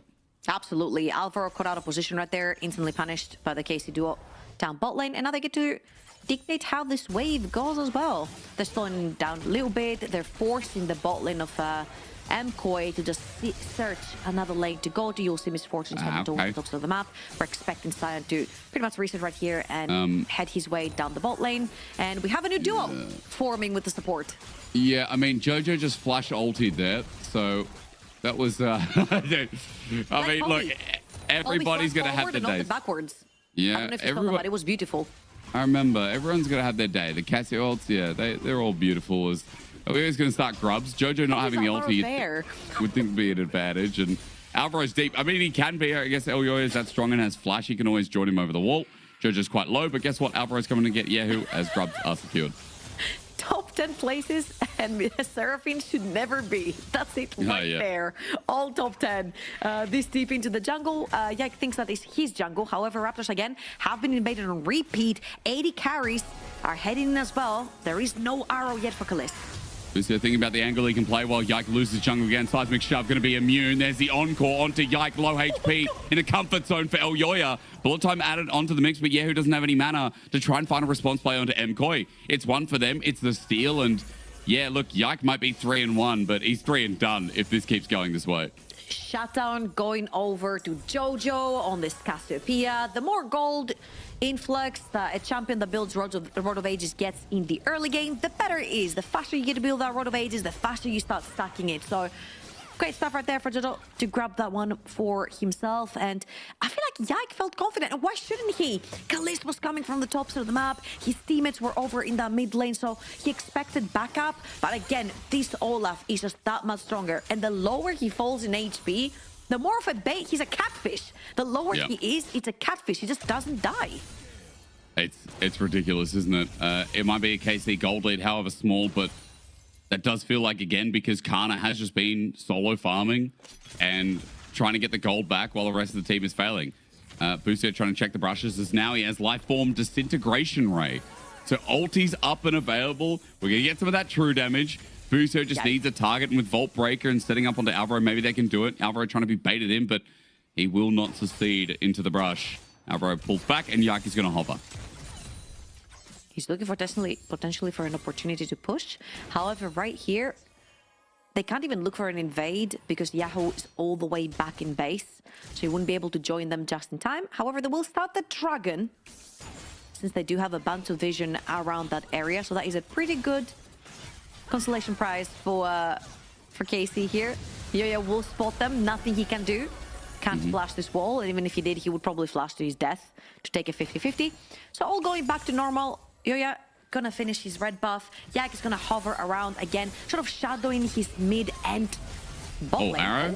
Life form Disintegration Ray. Super gets out. There's good damage there from the poke from Busio's Comet. Almost seals the deal. Super's gonna get out, but he had to burn everything to do so, while Busio finally shows a bit more use. Vault Breaker tries to get the flash. Jojo gets the ulti down. Seismic Shove still connects. Jojo trying to kite out, but he should be dead here eventually. Yak gonna Vault Breaker back on in a second time as it looked a bit janky, but KC still get it done. I don't know what's up with Yike. I really hope he figures it out, man. That Q flash was just not it. Jojo did not even have flash to get away from it, and they just about get that kill over in the mid lane. A kill is a kill, though. Again, Talia is designed to be paired up with Vi. Fantastically sets up for the Vi. Jojo ends up going down. Boy. Unleashing all with the ulti from Kana. Stole a kill into Super. Easily done as he gets back to the Soul Unbound. Steals the fate of Super. And Kana again does feel like he's really locked in. Hey, play safe under tower. That was Super actually playing safe. Underneath tower. Gets died by a Yone. Huge right here. Blade of the Ruined King completed from that kill from Kana. He can actually be unstoppable on a side lane. And you can have Ash and Vel'Koz over in the mid lane just constantly pressuring out and pushing the wave. They've got a lot of wave clear between the two. And since we only have Dragon apiece, you can see that this could potentially be a pretty long game because both of these teams scale really nicely into the late game, but they also have a bunch of tools of engage and disengage potential. 3 minutes until the next round, which will be second for both of those teams. And as Merwin is pushing out that wave, Yahoo is just waiting to receive. Gonna flick him back for the time being. That said, Dragon, as you said, 3 minutes until that comes up. Herald's going to be the next focus here. Remember, again, Elyoya is still massively ahead of Yike in this game. So as he continues farming up the Olaf towards the second item, he will rush. While he's going down on the top side, I don't think Super can get any kind of revenge on Kana without ulti, even if Alvaro is nearby. But the 2v2 is going to play the top lane, while mid here for KC still looks for Jojo as he plays the angles around the geometry of the Plasma Fission from Boostio. Oi, flash. Oh, he does it again. Okay, Miasma down. Petrifying Gaze now used. Arrow in response. Jojo gets Tectonic Disruption and Life Form Disintegration Array. Gives the kill over to Kaliz. Jojo, that's the second time he was feeling it. That one, granted, was a little bit better. Honestly, I can't blame him. If you're feeling the play, you flash forward. KC were too quick right there. I feel like they were actually in the retreat. So by the time he flashed forward, they were both looking the opposite way. We're never going to get who ulted into this Decimating Smash, flashed away from. He ulted into Mirwin's face, and Mirwin just looked at him. Happens, man. I was about to really praise the lane assignments from KC. There's a frozen heart onto the Sion. You don't want your Yone to play into this. You don't want Ashe to play into this. So they have assigned Yahoo to play into the Sion for the time being. Just pressure out the waves, right? They're getting pushed in by the Sion. And listen, bad as Yoya's looking at Kana. There is Kana does have ulti. Yoya's taking damage, so this Blade of the Ruin King is big as he ultis instead. The Seraphine and flashes out. Kana, that guy, I think is losing English by the day as Yike gets a Vault Breaker in. Alvaro has to flash away. And Casey now holding 3 without a turret there for MKoi. Yike is thinking about doing round 2 with Busio behind him. All they need is good Tectonic Disruption and the play will be in. But Casey won't find anything. Busio looks for some angles and it stops right there. Shout out to Kana. I'm going to prompt you to a mic check from the LEC where Kana steals Kali's pentakill and then he proceeds to say, sorry, I don't speak English. That's right. Only Korean. Only Korean on the Yone over on top. I think he's going to be a monster. I find it very difficult to see who actually takes down this Yone because he's going to be an absolute terror on a side lane that I don't think anyone can actually stop or take down. As you're just going to walk into a very empty pit pretty late right here from MKoi. They wanted to check. They're going to take their whatever is left behind. It's going to be the scout crop for this time being and return into the jungle. And Casey are feeling a lot more confident in this game. A game that looked like an absolute disaster from that early lane 3, if I'm not wrong, with Yoya completely bullying Yike around. But I feel like Yike has found his footing. And finally on your cameras as well, you can see Kaliz smiling. I mean, Kaliz has also had some pretty good arrows, has been pretty stable in this game, maintained a CS lead. Like, the only reason we haven't talked about the bot lane is because Busio got caught out 3 times in the first 10 minutes. And then he went on to recover and like help find some good picks with this duo. And you can kind of see how the 2v2 works. That's why Casey right now is sitting pretty as Jojo gets tagged out first. Angle's now met here by Busio, who runs away as MKoi start the Dragon. This will be second Drake for them. Ocean Soul on the Rift, but Yike is not giving up yet. Very importantly, look at all the positioning from Casey. They're all around MKoi. They have surrounded them.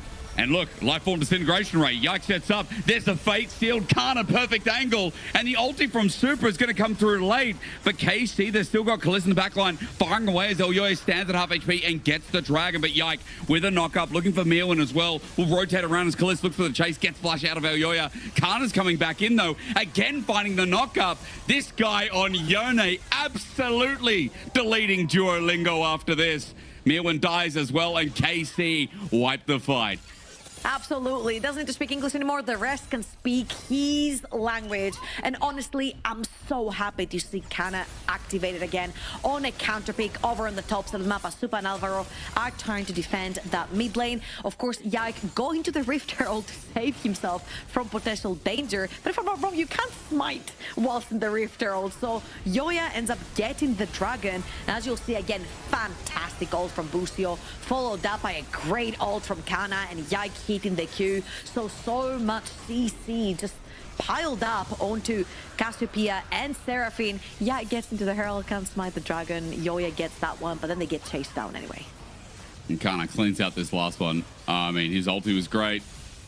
And the final kill as well, fantastic. I've got to give it to you that this is going disastrously for MKoi. 2-0 and 3, 2.5k gold lead. More than half the gold lead of KC is on their top laner, who is now just come alive. Got the QSF as well. which is a huge weapon to have if you're ahead in gold. If you're behind in gold, you're really digging deep into your pockets, getting debt to try and get it. But Ragnarok comes in. TP's going to come as well. Kana, as you said, hasn't been spotted out. Fate still going to whiff. No, rather it only grabs one, but now he turns to Alvaro. And the life form disintegration rate with a flick back onto Super as he flashes over the wall is met by Kana again. Yike will take the kill as now Mirwin came into front lines. He flashes away with a decimating smash. It's too late. Jojo's joined the play, but that too is over. KC are running this game now with a 6K gold lead. And that top laner is just out of this world. Unreal on this pick.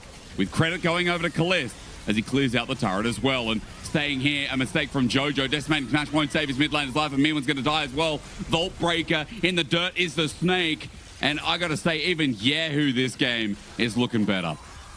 I'm loving this proactivity coming through from KC. It feels like finally they found their confidence. Bot lane was winning early, heavy push. Yahoo has been setting up for Yike. Yike has been collecting the kills early game. Kana came through the laning phase with the gold lead, with the counter pick from the draft. So everything has been going swimmingly. Yes, it's getting rough just a little bit in the early game because Olaf can make those silly plays that really throw you off guard when you're in the jungle. But KC's composition, the wombo combo, the pick potential that we talked about in draft is just showing up. So Kalist ult instantly takes the ult off of the Olaf. Kana completely unseen in the bush, covers completely the catwalk that MKoy are trying to escape through, Stu past to flash the wall. Yike flashes instantly after him, and then Jojo and Mirwin really think that they can defend this tower.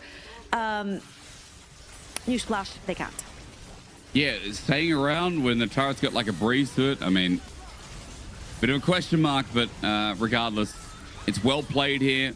KC have really recovered the early game, and now they're playing out of their mind as Kana's found Mirwin. He's in trouble, and I'm not talking about Kana being in trouble. It is definitely the tank Zion who's running to river, but Kana going to take the wave with him. Look for inner turret, while MKoy are on the defensive path in 2 lanes right now. KC looking to siege the third. There's the shove. Jojo may be dead. Oh, yes, he is. Cease and desist. Well played on the CC layering as Yehu's going to weave his wall in as well. They're looking for Elyoya. There's the life form disintegration ray, and the flick back came before the Ragnarok. Kalist flashes into it and takes a double kill, or at least gives one over to Yehu. Baron's now live, and KC going to take that too. Damn, the French Prince right there, absolutely astrogliding on this Ashe. Flashing forward to weave in 2 more autos onto that Olaf, and no Olaf, no smite, no smite, no contest, no contest. Easy Baron for KC right here. 2 men down for MKoy, a 5 versus 3, an uncontested Baron. And I feel like KC have more than definitely gotten back their confidence in this game. And I feel like I'm just looking to see them close it out very cleanly. It's just really difficult for MKoy to hold the side lanes, right? Yahoo on the side lane can very easily set up for the Vi again to fly through the wall. Kana needs about 4 people to stop him at this point, which MKoy cannot necessarily use on his side lane because they'll lose the rest of the map. And I feel like it's just textbook from here on out for KC. Yeah, 10K gold lead, and I mean, I need to give a shout out to the person I criticized last game and yesterday as well, Busio. Hang on. One person I did criticize is going to get caught on out as Dragon spawns.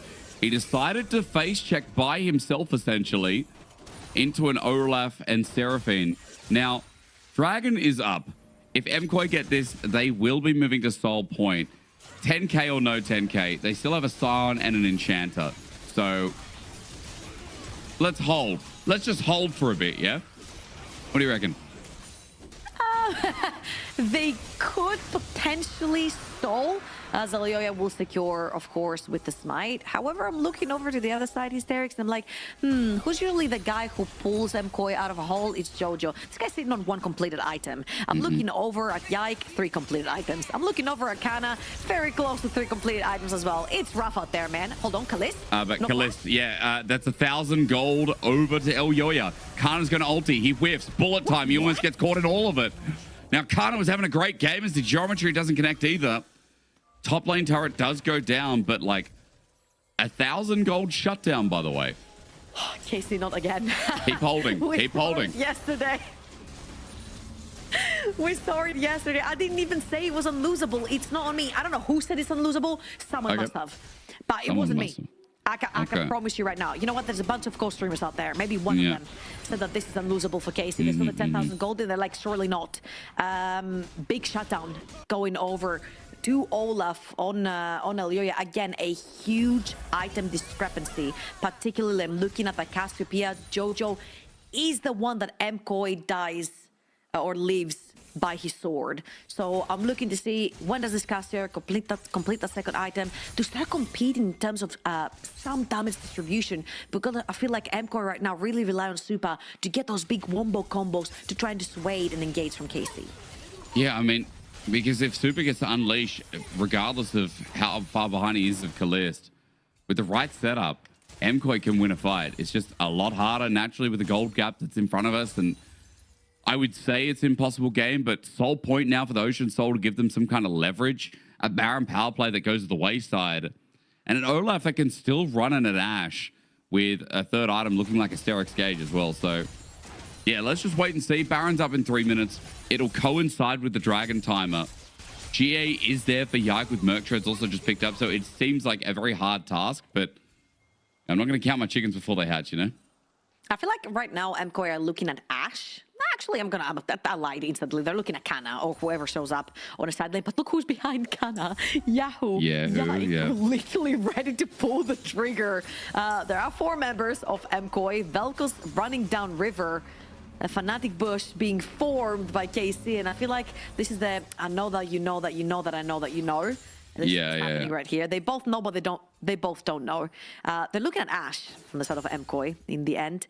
The only one who's flashless and will be flashless for just a little bit longer, but it's not very easy. There are no tools that make it easy for MKOI to get on top of Ashe. They'll have to commit the Olaf ult, and they need somebody to somehow catch Kalist off position, which he did once, but you can't bet on him doing it twice.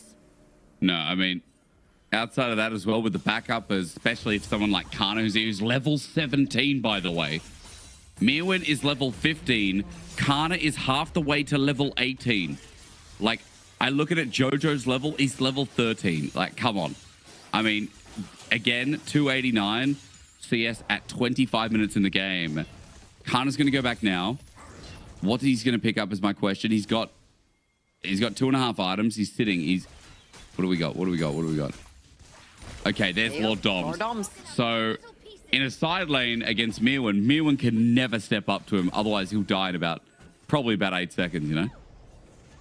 Yeah, that is a problem right there. And it's very difficult to catch as well with the extra QSS coming through. And the arrow as well. Look at that. That's so well layered. Ulti from Busio, not needed, but still claims as Yike opens up. And now topside in trouble. Mirwin's going to have to ulti out as well. And I will say for KC, that layering was very nice. Bullet time. Cease and desist, or rather ulti from Kana. He does get chunked and takes a turret shot. If Mirwin had ulti, he would do something. As Elyoya popped his as well. Seismic Shove is there. Bolt Breaker over the wall, not yet. KC still hold the reins, and it is about MKOI trying to slow them down. They threatened topside first, and then when the wave crashed underneath mid lane tier 2, that's when they pulled the trigger. They've sent some people back in base from MKOI, so they know that they're going to be coming back up on the map with fresh HP bars. They cannot be staying around. Extra items as well purchased. KC still on a 9,000 goal lead right here. Yes, there is a bunch of scaling on the side of MKOI, Sion, Cassiopeia. Pretty good scaling champions, right? And in terms of like Vi and Talia, they pretty much fall off, especially when they have to look at the likes of a Sion right in front of them. However, Vi is one of those champions that doesn't really care who's in front of her. She can bypass and get to the backline. And once the CC is laid down, which Elyoya had to flash to not get hit by. Yeah, because he doesn't have ult. Seismic Shove connects. Oh, he's dead. Vault Breaker. This is super easy. Elyoya going to get helped out by some of MKOI. Yeah, surely. But Baron, as you said, will be the result of it as well. And KC back on the marching band. That's really it's really easy to follow up from KC. One person sets up with the arrow doesn't hit, the slow from Velko's will. If the slow from Velko's doesn't, the slow from Talia will, the knock-up will. Yike can go in, then the rest of them can follow up and just layer the CC on top beautifully. Meanwhile, who the hell stops Kana on his side lane? I don't think anyone can step up to this level. What is it, 18 Yone? If I'm not wrong, is it 19 Yone? I can't see very well. I'm too old in my eyes. It's about to be 19, I'm pretty sure. Like, right. I think the HUD last year went to level 18 and then stopped And then maybe we just haven't updated the HUD because... 19. Oh, yeah, there we go. No, never mind. I was wrong. I apologize. 19 has been hit. I thought it just went to 18 and stopped. But, yeah, Kana is 3 levels ahead of his top laner. Let's call it 2. And he's 4 levels... Alvaro. 9. Yeah. Not bad. Holy crap. It's unthrowable, really. Like, they made a mistake before. No, but it is. It is unthrowable. If KC throw this game, then there's ridiculous levels of questions that you need to ask. If you throw this game, I'm going to send all the KC fans to you. And then you're going to have some fun. Fine. They agree. This is unthrowable. Like, it's so easy. 3 times you doubled down. 3 times. I actually tripled down, and I would again. It's worth. All right. Yahoo, is he caught out? Weaver's wall. And bullet time, or rather make it rain, won't get him off the wall. So Yahoo does burn his ulti, but Baron coming in. Kana doing his job in the bottom lane as well. Going to jump on back. Elio is going to find him, but you got to think, how much damage will Kana have as he gets poked out a little bit? But the rest of the damage is coming from KC as they stage the mid lane. Is that so scary for KC to walk up? For MKoi, sorry. Bullet time, not really the best. Mirwin does find a chunk, though. Decimating smash, not bad. Kana ultis the backline, though, and that's how you do it. Life form disintegration ray will hit its markers. GA now burned out. Ebkoi have held the line as Mirwin's getting poked out as well. Yahoo can't be the next target as Mirwin can't get near him. Yike almost dead, though, as Elio looks for an undertow from range, but Yahoo trying to poke out with the last of his mana. MKoi only lose super. Kalist dies in the process. Kana pretty much saved the play as Baron is still going to open up the base and still give KC more gold. You said this game is unthrowable. I just saw MKoi pull a miracle fight. They could get ace 3 times, and I think it's not enough. They call Kalist way too far forward, which is something that Kalist has been criticized for, right? He's one of the more aggressive AD carries who is very likely to misposition too far forward in these iterations of the fights, right? And if Kalist goes down, luckily for KC, they have 1, 2, 3, 4 other champions that can do damage instead of Kalist. So they're settled. They don't mind if they lose Ashe, but it's just kind of weird that this has happened more than once, right? In this game with his flash up as well. This could have been end of game. If Kalist survives right there, I feel like this could have definitely been end of game. This arrow, I think, hit me or Malabubus in the background. Yep, it was definitely one of Malabubus in the background. Okay. Yeah, I think he was looking for me in the brush, but yeah, a little bit wide. Didn't get to see that on the minimap. As now the question is, do KC just wait for the next Drake? Is it even worth it? I mean, not really. Feels like next Baron angle. MKoi, you know what? You're so far ahead. Let them get Ocean Soul and then just get an earlier Elder. Yeah. See how much you can tank. See how much you can give away and still win. Yoya, looking for Yike. Not gonna catch him right here. Again, see how difficult it is to actually attach yourself to anyone if you're MKoi. They don't necessarily have the tools to be fire starters when it comes to team fights. No easy buttons to press to start a team fight, for that matter. Meanwhile, MKoi, all they have to do is just throw an Ashe art. It hits, perfect. Layer on top. It doesn't, who cares? We have a bunch more tools in the toolbox to throw at MKoi. Now, you asked the question about the dragon. I don't think it's very easy for MKoi to walk outside of their base. Find them. Into Ragnarok, Kana, solo kill, Fate still back in the snapback, gets the kill. Petrifying Gaze works out though, Kana is going to die, so it's a trade. I mean, Kana did take on the world while the base is melting at Yike's hand. Musa is going to try and stop them as well. He sends out a couple of Qs, or rather one Q1E, and I'm waiting. I'm waiting again to see what Yike can do in the mid lane, but MKoi going to push him off. Decimating smash. Yike needs the Vault Breaker out now, and he will get out. Kana gave a shutdown to Super. All right, they're slowing down the game just a tad. There are no neutral objectives yet. The dragon's going to spawn just about now. And this was a call an ambulance, but not for me kind of situation for Kana. Elio thought he found Kana, but it was actually Kana finding him on the top side. So with Yoya down, again, no smite, no contest. It's going to be sole point for KC as well. And I feel like next Baron is what's going to pretty much solidify the game, right? If KC can end, which they should, the 10,000 gold lead with this Baron, they've already opened up the base. They only have about 2 Nexus towers to go through into inhibitors. So this should be easy with a double lane push. I mean, it can't be winnable for MKoi. Like, Listen. I don't know, man. Start back. No. Oh Don't my God, start Mirwin back. ulti. No. Oh, he gets Khan mid ulti as well. Wait, the encore. There's one. MKOI also open up mid turret. Baron's in 35 and Kana's dead again for 55. You know what? That's why I said hold earlier. I should have listened to myself. No, you actually doubled down 3 times. So don't even start right here. They saw I did say Kalista hold, on the though. top side of the map, and they know that Kalista cannot join. However, still a 15-second gap timer until that Baron spawns, and a 30-second timer for Kana with TP. Yahoo he gets a seismic shove. Alvaro's going to flash away, but as he goes golden, he's just going to come out and die. He flashes away, but Jojo gets a slowdown. Boucher flashes as well. Shutdown after shutdown, give it to MKOI, and the Sion ulti's back up. Against the turret, Kalista's got nowhere to go. He flashes because he hasn't used his summon in a while. Chakras Arrow doesn't connect though. Life Form Disintegration Ray doesn't work. Yike doesn't get an angle. Baron's now up, and who's dead? What are KC doing? What is Mirwin doing? He's TPing for the shield. Okay, I understand it.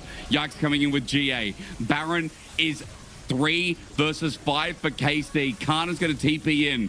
Fate Sealed is not up and available yet. Yike is down, going around, as meanwhile, there's no smite nearby. Yike took the long way around for an angle. Kana wants an angle too, but Baron's held on to. KC's idea was what? They're going to get them on the retreat, but they're just basing. What are they doing? All right, I'm going to sum everything up. Go for it. Almost 12,000 gold lead for KC, and Hysteric says not once, not twice, but thrice that this game is unthrowable for KC. It was. No. The goal lead goes from a 13K thousand gold lead to what I can see being almost a 7K thousand gold lead. A lot of items have been completed very close to Garden Angel for Ilyoya. 4 items under this misfortune. Ryla is completed with an extra rod for this Cassiopeia, and a lot of positioning mistakes from KC later that MKOI have punished. Suddenly the Baron is on MKOI's hands. I mean, as Weaver's Wall comes out, Mirwin has no ulti. He had to ulti back, so a quick mistake is going to punish somewhat. Casey still, I mean, I can't believe it's only 7,000 gold. They're up 12K, by the way, as Yike's going to carry the wave, catch it, and MKOI going to do the same with their whole team. Jojo at an angle, spotted on a ward. Yike sees him, ready to use the GA. Yeah, I mean, he's seen on the wave. They know he's still there, but he can just Vault Breaker over. Who's in the vicinity. So not much that can be done with no long-range engage available. And it's very scary from MKOI, but because they have this protection with the Cassia ult, the Seraphine ult, the Sion, they're just creating a bubble. This is what Seraphine compositions are so good for, just grouping up together. Reminder, KC is a pick comp. It's not necessarily a wombo combo teamfight comp, so MKOI, they're chipping away on that gold lead again and again, and they're gonna use the Revenants of this Baron to pressure, get some vision, and potentially take the soul. He's going to Vault Breaker out. Yike's going to use it as an engage. Cease and desist. Arrow following through onto Super. They're going to hit. Kana's there, ready to recover the play. He pulls his ulti. Jojo gets a good ulti as well. Yike going to go into GA Mirwin. Front lining, but he's going to die to Kalista shortly. He buys a bit of time, but as Jojo gets flicked on back, finally, KC just get a fight. They use their pick tools well. And this is the goal lead. This is what should have happened here. As MKOI walk in with 3 members now dead. They've got 2 left remaining. Alvaro's isolated and Vault Breaker in. KC are going to go end the game, but boy, oh boy, did they have to really work through thick and thin to get here. Oh, wow, that was really scary. And this is what KC's comp are really good at, right? They made a pick, they all went in, they followed up with a CC chain. And one Spanish captain left to defend the entire Spanish base. He's going to give away his GA, he's going to give away his life, and KC are going to be really glad they can actually end this game. Yes, they are, because that was getting dicey for a little while. They move back over to 10K, the Nexus goes down. And this series, you know, it's not like a ballroom dance. It does feel like we are doing Cotton Eye Joe in the barn. It really does feel like there's hay bales in every corner. We got the straw hat on, and Cotton Eye Joe just comes through the PA system. That's the feeling here of KC versus MKOI as we move to 1-on-1. Yeah, I feel like those inconsistencies that we were talking about at the very beginning of the show are showing up right here. KC's idea of how to end the game. I feel like it's just not clicking. People just getting caught. Kana underneath mid lane tower, Kalisten underneath the tower when they were trying to push, getting caught with flash up. And I feel like those picks, MCO are a quick team. If they see champion, they're going to engage champion. They have nothing to lose. They're 12k down at this point. So they're looking for this sort of place to try and get back into this game. And KC, just giving opportunities like this is just kind of heartbreaking, right? Especially for their fans. Being, I would know as a Vitality fan, being 30k gold up and ending up losing the game. We lost it to MCOI. So MCOI almost pulled it twice in EWC. Yeah, very true. And I mean, I don't have much more to say than the fact that, you know, Casey found so many opportunities in the early game. And then, despite being 12k gold up, and you can be like, oh, yeah, the scaling of this Busio. Yeah, Busio's 3 deaths early were pretty rubbish. The scaling of MCOI came into fruition, but it shouldn't have. Like, this fight was so well picked together. It looked like Casey kind of woke up in the series as Kana's angles became peak. But I feel like this sort of team fight shows you exactly how the KC composition works. We usually say that a multi-flank is not really a flank because they can turn around, focus one person, take them down, and then make it an advantageous situation. But right here, because of all the pick tools that every single member of KC have, they can afford to all come from 5 different angles in this fight. And it showed how well coordinated they are. Once they land their first layer of CC, everyone else follows KC. This is another example right here. Kalist instantly takes the Olaf ult, then Kana goes in, and there's just so much follow-up for KC. But this works because they're together. Because they're allowed to follow up one on top of another. If they're just 4 of them, they just do not have enough to make it work. And I feel like, again, what scares me for KC is the ease of getting caught when they're so far ahead in gold. I mean, I think both teams need time to warm up into today. Like, even this play from MCOI. And again, like, people at home, we are being critical, but I think it's very valid if you break down each and every play that we've seen on our screen. MCOI getting caught out in a turret that's just flaking. And even here, like, you could argue that, well, going in deep for red buff, this play for topside, if you just take safer pathing and go through lane, maybe KC don't have an angle. Because running with Yone and chokes is just a big no-no. And again, that was a triple flank coming through from KC. 3 on one side, 1 on the other, Yag from the other side.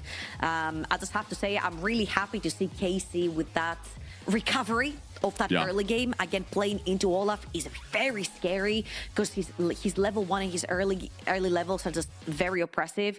But again, Kana on a counter pick, we really wanted to see this. They gave it to him. Yike and Yahoo working together with the mid jungle duo that they drafted. It worked perfectly for them. And then we had an Ashe plus an Enchanter or Mage this time around for Busio, which he really likes as well.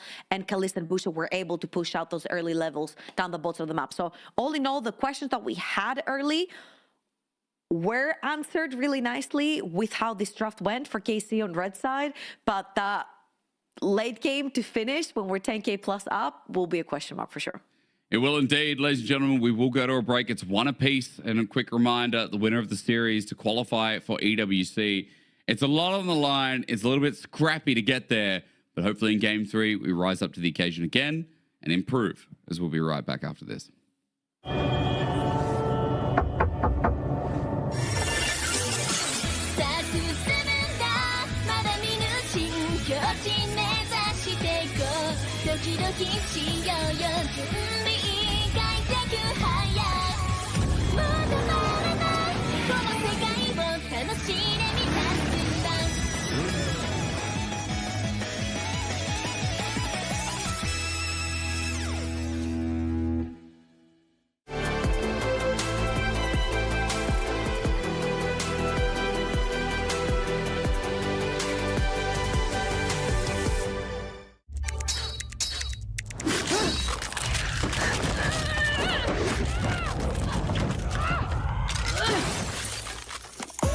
Reach your impossible. Lenovo Legion.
starts just like this. So come on, here's something you don't want to miss.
Welcome back to the road to EWC. As myself and Derek's in trouble, we're going to join you for game number 3, one apiece between MCOY and KC as they look for their final spot, for the final spot for the LEC for now, for qualifying for EWC outside of the LEC champion, whoever that may be.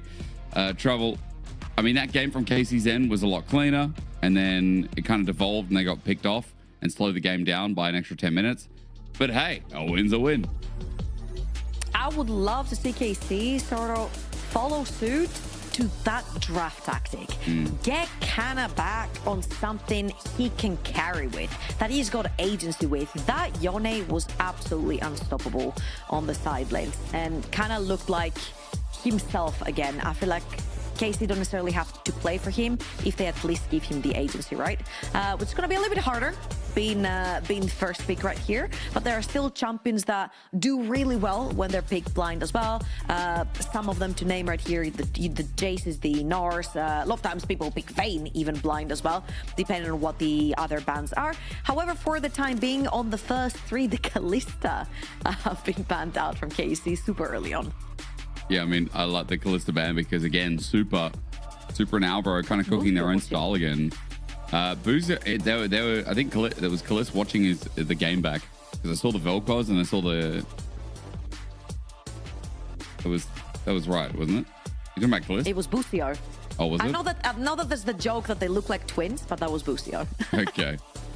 I don't know. It looked like the game. Looked like the game back. I wasn't sure. Okay, Jarvan's easy. Jarvan. All right, Jarvan went through. Shinzao is usually the answer that we get into the Jarvan.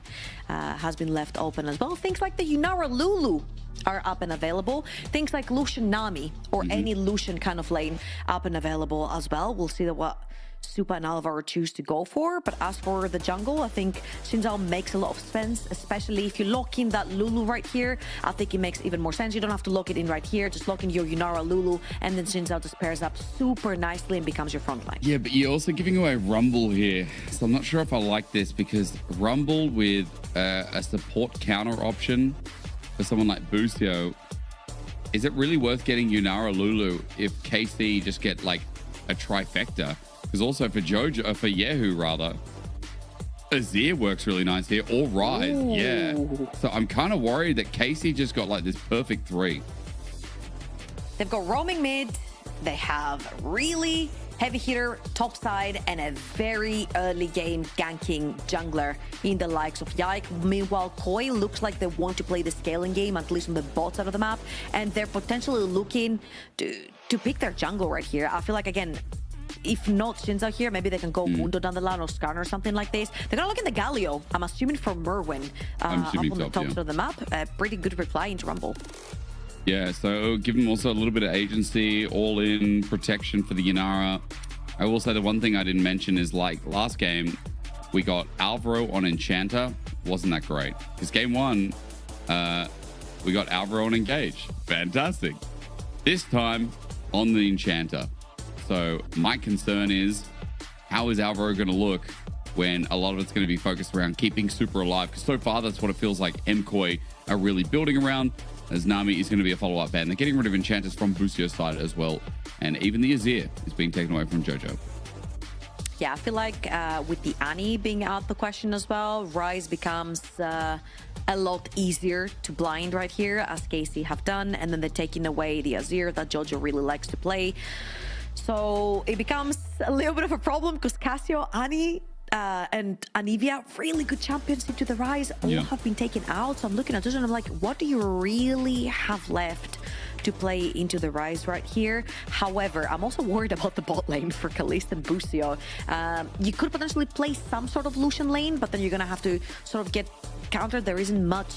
The Nami has been taken away, the Nico's been taken away, so all the enchanters that would push have not been left open. Jhin could probably be an answer that sets up really nicely with the Rumble as well, and then you put Bucio more of an engage support, and you play more on the roams rather than lane dominance.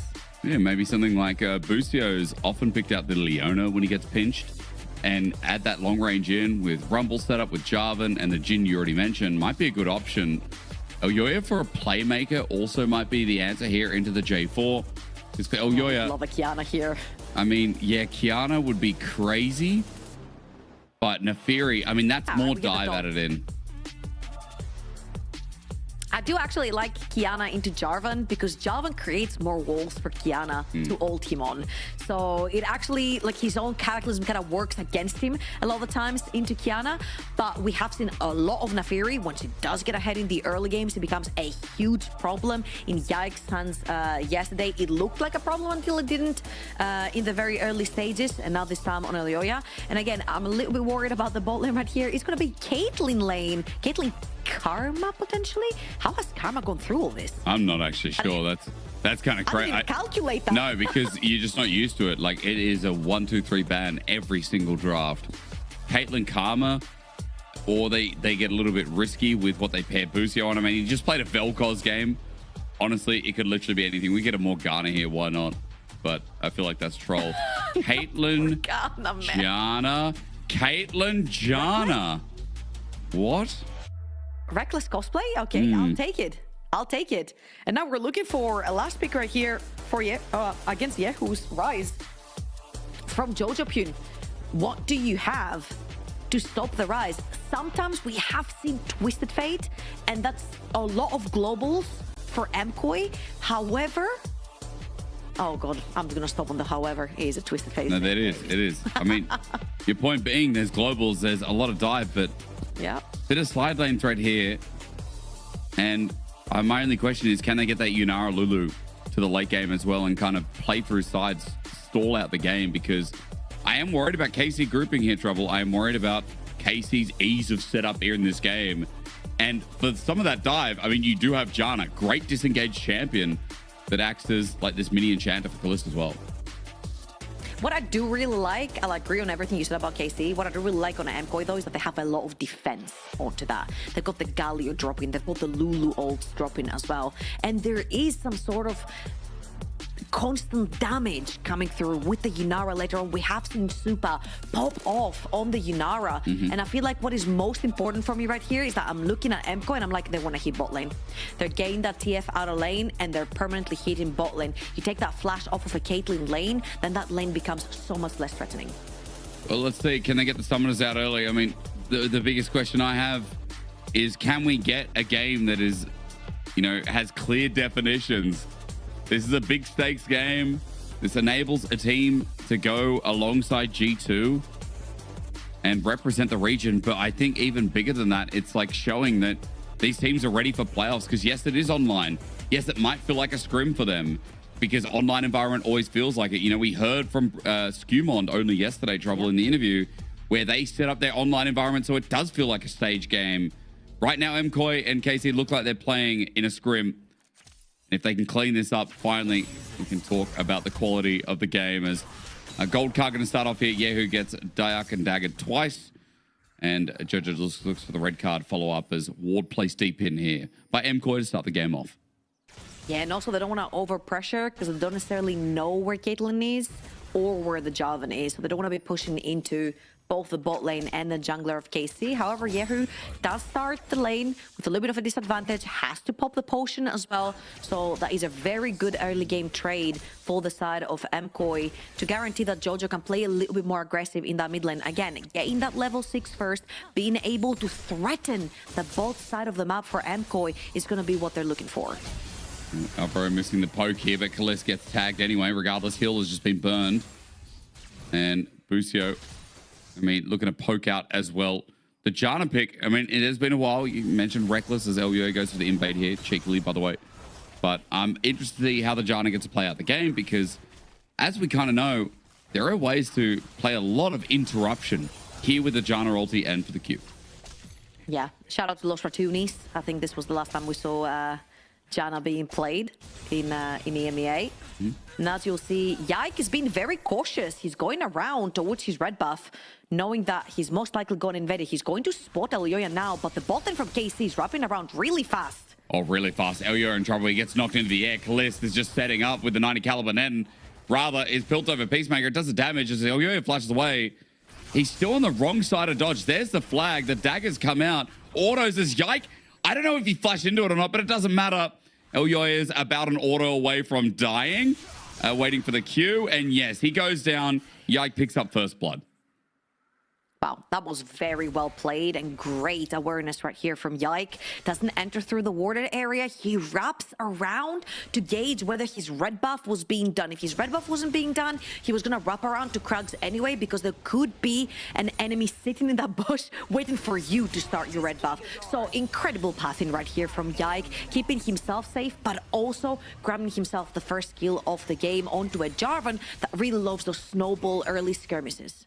And KC, burden on execution feels maybe a little bit easier here as well, and Yak getting an early lead is what we've come to expect of him, but also as Carter takes away a little Krug, not the big one. It does feel like KC with an early game lead. Yeah, they're going to take that with the kill and with the Krub still here as well as Mirwin early levels, it's not amazing here as Kana is holding an individual lead. I feel like a lot of the weight has fallen yet again on Jojo's back right here onto this Twisted Fate. Not only it is a champion that we don't necessarily have a lot of success on over in EU, it ends up being kind of like a meme champion. Being a Vitality fan, Seraphim from TF, I would know. I would know. So yeah, we saw Caps played yesterday to an absolutely insane performance, making the champion look Faker-esque. As Yak was wrapped around bot lane. I mean, what a great angle. Flash immediately from Booster. Howling Gale gets the knock up onto Super. He's still got his flash available, but he's holding it for a while. Then he flashes and dies.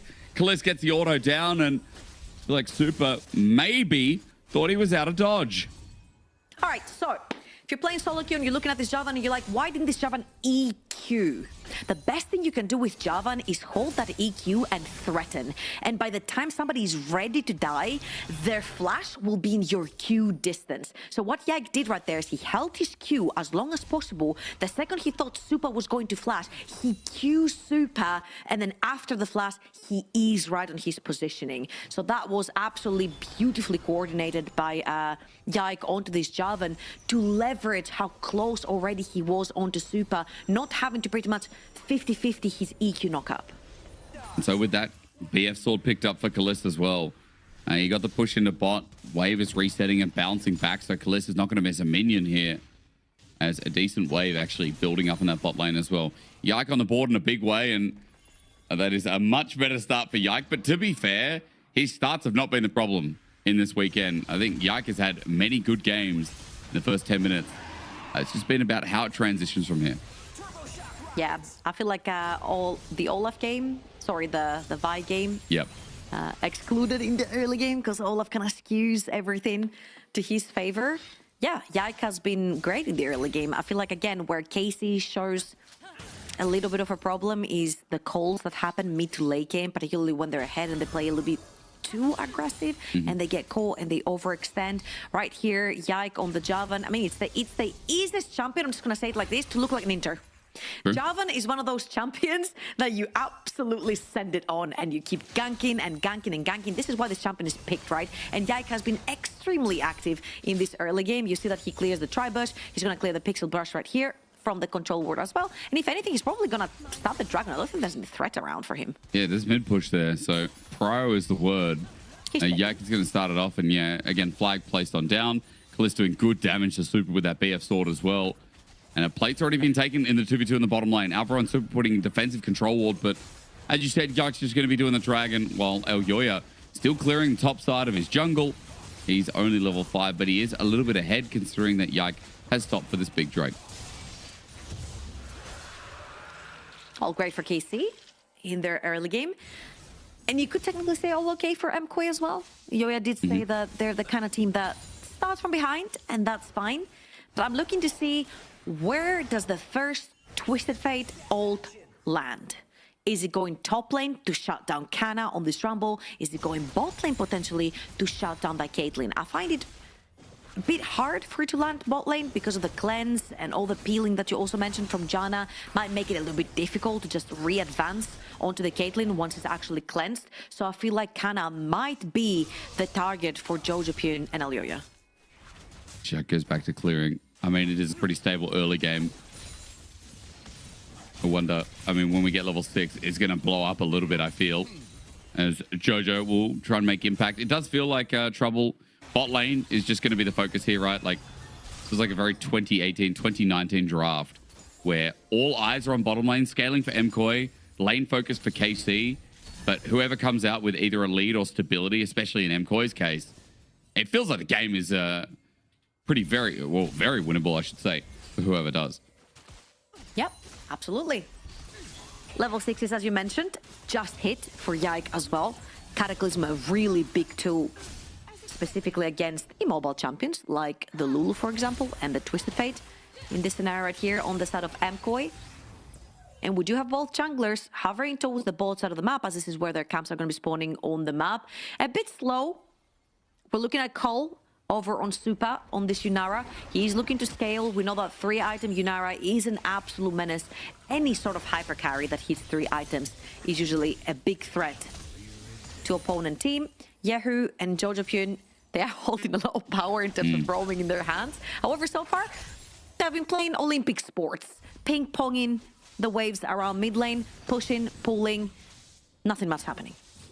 No, just pushing in from Yahoo. TP still maintain Jojo as well. Remember those ultra things we're looking for is... Yeah, this is slow. It's a chill early game. Grub's still on the agenda, and it looks like Elyoy is picking for it now, so he'll go up there. While Yike is still hovering bot. I mean, the dive potential is always there. And I feel like Bliss and Busio need to set up the wave, because Yike coming down with Cataclysm now would be the ultimate creme de la creme, as Kana is just attacking Mirwin with some ranged harpoons, as you do on the Rumble Galio matchup while Elyoy starts Grubs. Yike instead is going for the gank. He's going for the gank on Grubs. One taken by Elyoya. Yike now asserting dominance here. Even though Elyoya has a level lead, he's backing away. He's gotten his one grub. He doesn't care anymore. Yeah, through those void grabs, I feel like the gold lead, the level lead is gonna disappear as well, because Yike will be able to hit his level 7 as well through those.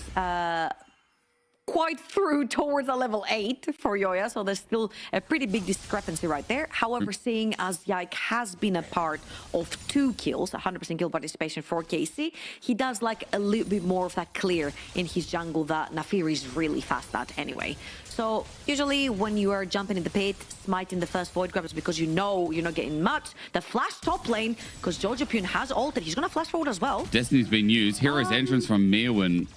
Yep. Okay, I mean, at this point in the series, I don't know. Like, I think it's just an off day for some of these people. And to be fair, we've had a lot of that during LEC, but it does feel like we're just off daying it again, you know?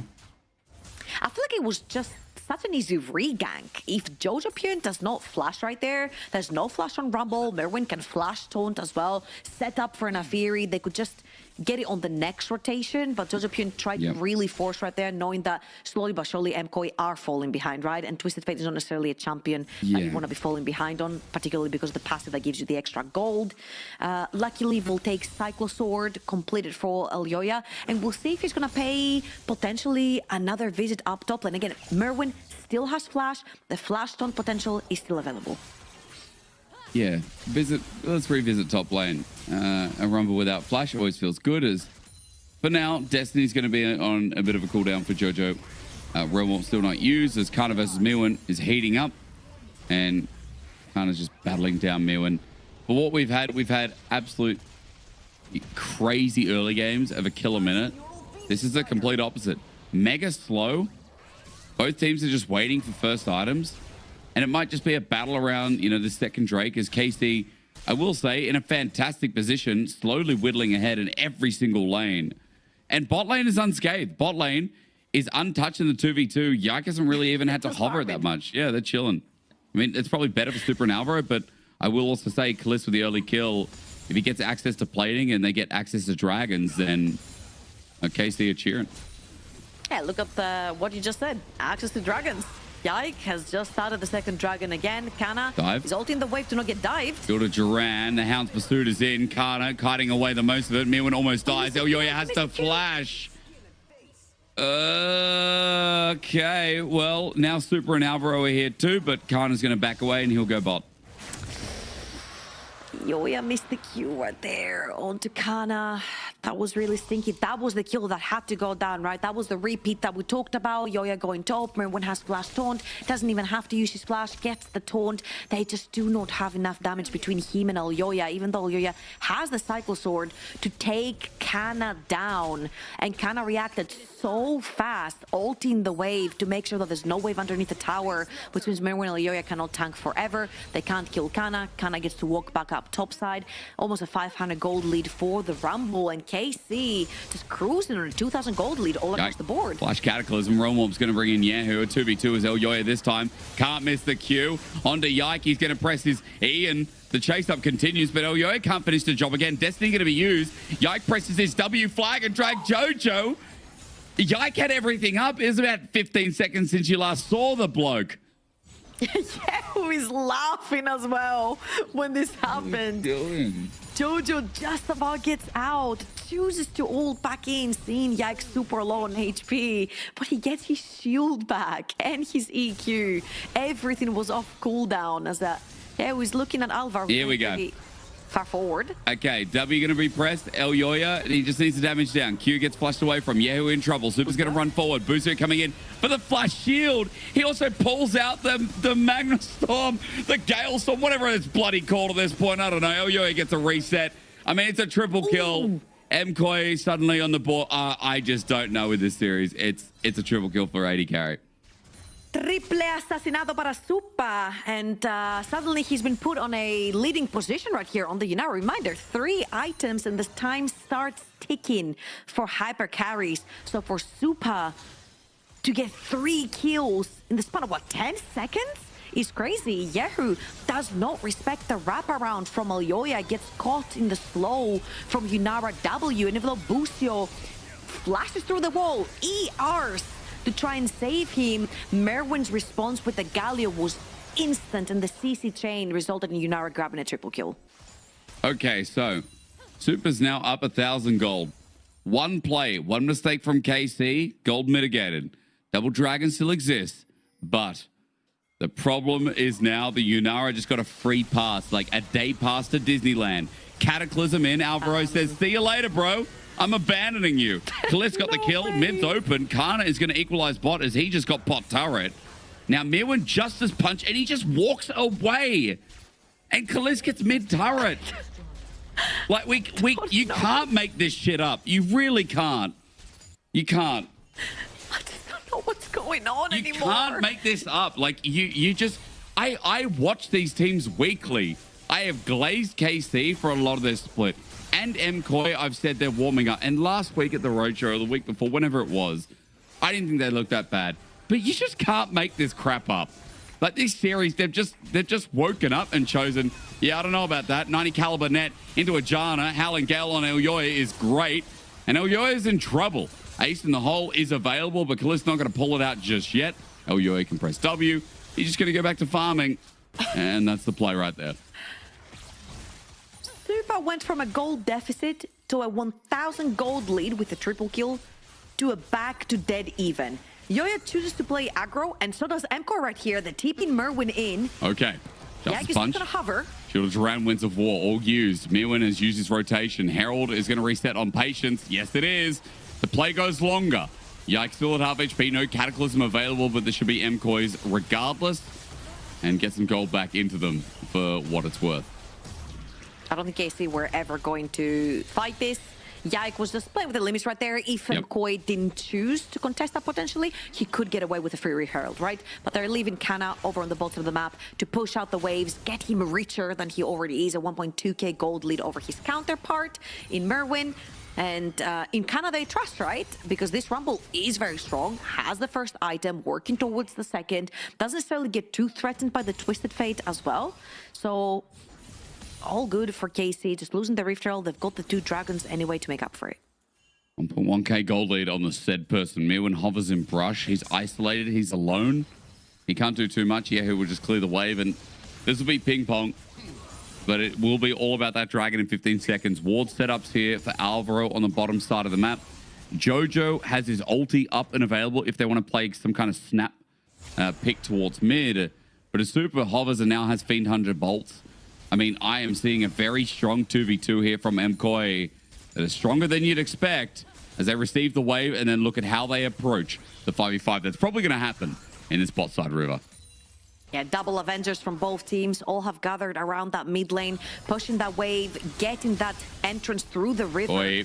Mirwin is the body that tanks everything to try and get some vision, but KC step up instantly as the waves collapse. They're going to choke as well. Jojo comes for the flank. Gold card into Electro Harpoon. He gets Cataclysm, the equalizer down as well. Meanwhile, Mirwin goes in with Shield of Duran, but he's a sitting target. He gets Wild Growth. Well, Destiny's going to be used, but I think out of there, Jojo must go. Mirwin was expecting his team to follow up, but already they got chunked. Yeah, I feel like there was a bit of a confusion. Jojo walks too far up, has to expend his flash super quickly, and then Merwin tries to buy space, but he also gets a really nice 3-man taunt. But by this time, everyone is sort of backing off because Jojo has been way too severely chunked that MKOI decide not to follow Merwin's engage. Casey grab yet another kill, yet another dragon. They've grabbed themselves soul point, and Alioya, he's looking top, or is top looking at him? He gets howling galed. He's going to call his pack. He says help, and he just dies from a shot from Kalis. He came up to Herald expecting that all of Casey would be bot, but why do they need to be? Everyone from MKOI had to reset. Why would Yike think that no one was going to catch top? Well, Alioya thought that with the dragon going down, maybe some more members of KC were lingering towards the bot side of the map, but that wasn't necessarily really the case. You already see Rise down bot lane. You don't see any response over mid, so the resets that came through from KC went straight to the top of the map. Not only did they not get the tower from the side of MKOI, but they lost their own as well with having no one to defend top side. And Yike, 2, 1, and 3, he's had a banger of a game on this Javan, extremely active, has chosen his champions and his targets very nicely, I want to say, by isolating Jojo in the previous fight. And Kalis from a gold lead to a gold deficit to a gold lead to a gold lead again, 4-0. Caught. He's transcended. He had to pop the ulti to get on out of there. Baron up in 45, worth mentioning with this kind of game state as well. I mean, I watched the Bro series today, and honestly, I think in the current form, maybe KC this game get a pass, but like the current form of the series, I think Bro would slap both these teams. It's crazy to me. But I actually think, and actually that's not even a bold statement because they look so much better this split. But it is just crazy to me. And Trouble, sorry to drag you down with me. You're kind of just on this ride. Like, you know how I've got my seatbelt on. Let's go. You know, do you know what the Tower of Terror is in Disneyland or Disney Sea? It's in Japan. No. Do you know what it is? It's like a roller coaster. No, it's an elevator. Oh. So I didn't know what it was. And I went, it drops. And you see the thing from Crash Bandicoot, pretty much, the Ooga Booga thingy that runs at you. And it sprints at you, this hologram. And then the elevator breaks. You hear them drop. And you just, boom, it just drops. It just drops. And it's the scariest thing ever. I'm afraid of heights. And it's horrible. It is the worst thing ever. From elevators, so I don't think I would ever even try to go on there due to all the earthquakes in Greece. I've been stuck in one before when I was a kid, so my God, not a fun experience. I'm don't ever do it. and I always had a fear of it, and I didn't know what it was. I did it, and I was shaking coming out of it. I'll never do it again. So okay, so who are you saying is the tower, or who's on the tower? I can't remember the point of the story. I can't remember why. I think Disneyland, it's a ride. This game's a ride or something. I can't remember why I brought this up. I know you're coming on the ride. You're on the ride on this game, on wherever I'm taking you. You don't know. You didn't know it was going to be this today, but you're on it and you can't get out. Because this could be a crash. Okay, I've got my belt. It could be. No. A great polymorph. Boost your face check. Yike still wants to go in though. Kana ready to set up, but Dragon's not up for 2 minutes, so they don't have to overcommit. Busio does die and has died a lot face checking this series. Nothing new. Well, Boostio's on the same ride without his belt, apparently. And again, it's something that we keep criticizing about EU supports and enchanters. They do walk into places when they're too vulnerable to try and get some vision down. If you look over in the bot quadrant of Alioya's jungle, there's a bunch of red dots that are covering a lot of the entrances to his jungle. So the second Boostio overextended from his team, the polymorph from Alvaro instantly got him caught, and MKOI jumped him. And again, this is what worries me here, Hysterics, because we have KC in a leading position over and over again. And sometimes members of the team start getting caught. It slows the advance. It slows the advantage that they have in terms of gold lead and items. And then when your opponent, which is a Yunara, who's already on 3 items, starts thriving, then it might become problematic.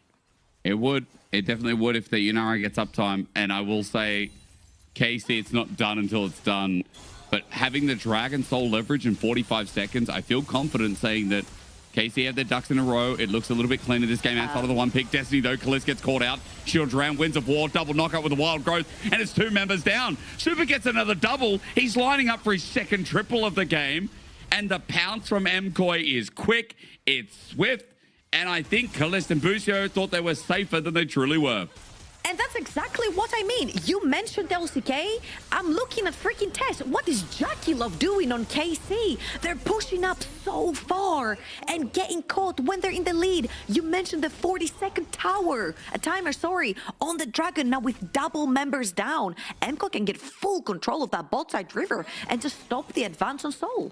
It feels like finally MCOY kind of just realized, like, yo, if we send it with the Lulu nearby, we have so many resources. It finally came together. It was probably the cleanest play of their game.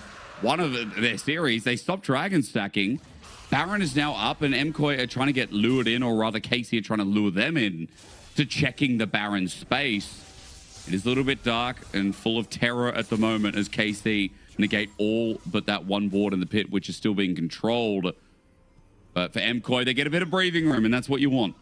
Yeah, it's a bit rough for MCOY to also face check. They don't have Merwin there, which is the tankiest member. They don't have the Twisted Fate ult to be able to scout for free. Yoya is going to be used right here, who also gets his own red buff, if I'm not wrong. Yep, from Yike. So you basically just sacrifice the Nafiri. She presses W. Maybe she can evade the danger, which is exactly what happened right there. Nothing much to do for the time being. You mentioned the Baron, and I think this could potentially be the next thing that they're going to be attacking if they can get another pick, another slow land on Kalist. I mean, Super's damage is immense. As you said, 3 items already hit, 4th on the way, and Yike coming in to bring the play back, but Glitterland slows him down. Realm Warp used by Yehu to get into the fray as Mewen not even going to ulti. He's just going to walk it up like the Giga Chad statue that Galio is. Walking in, we are A-ramming. I prefer it much more than not knowing how to play a 5v5 as Beyblade sent out. Kalist damage also worth looking at. Boosty is quite low. SSA at the back of the fight as Equalizer going to be put down. Super is slowed down by said fire. Alvaro going to be hit. The flash Electro Harpoon is flashed by Alvaro. He gets back over the wall. Jojo needs to run away as well. Flag and drag looking for Mewen. Cataclysm locks him into the dome, and free firing is now available here for the rest of MCOY. Meanwhile, the back of the fight going well enables a reset for Elyoya. And I feel like finally, I'm enjoying the fight because both teams hit their angles well.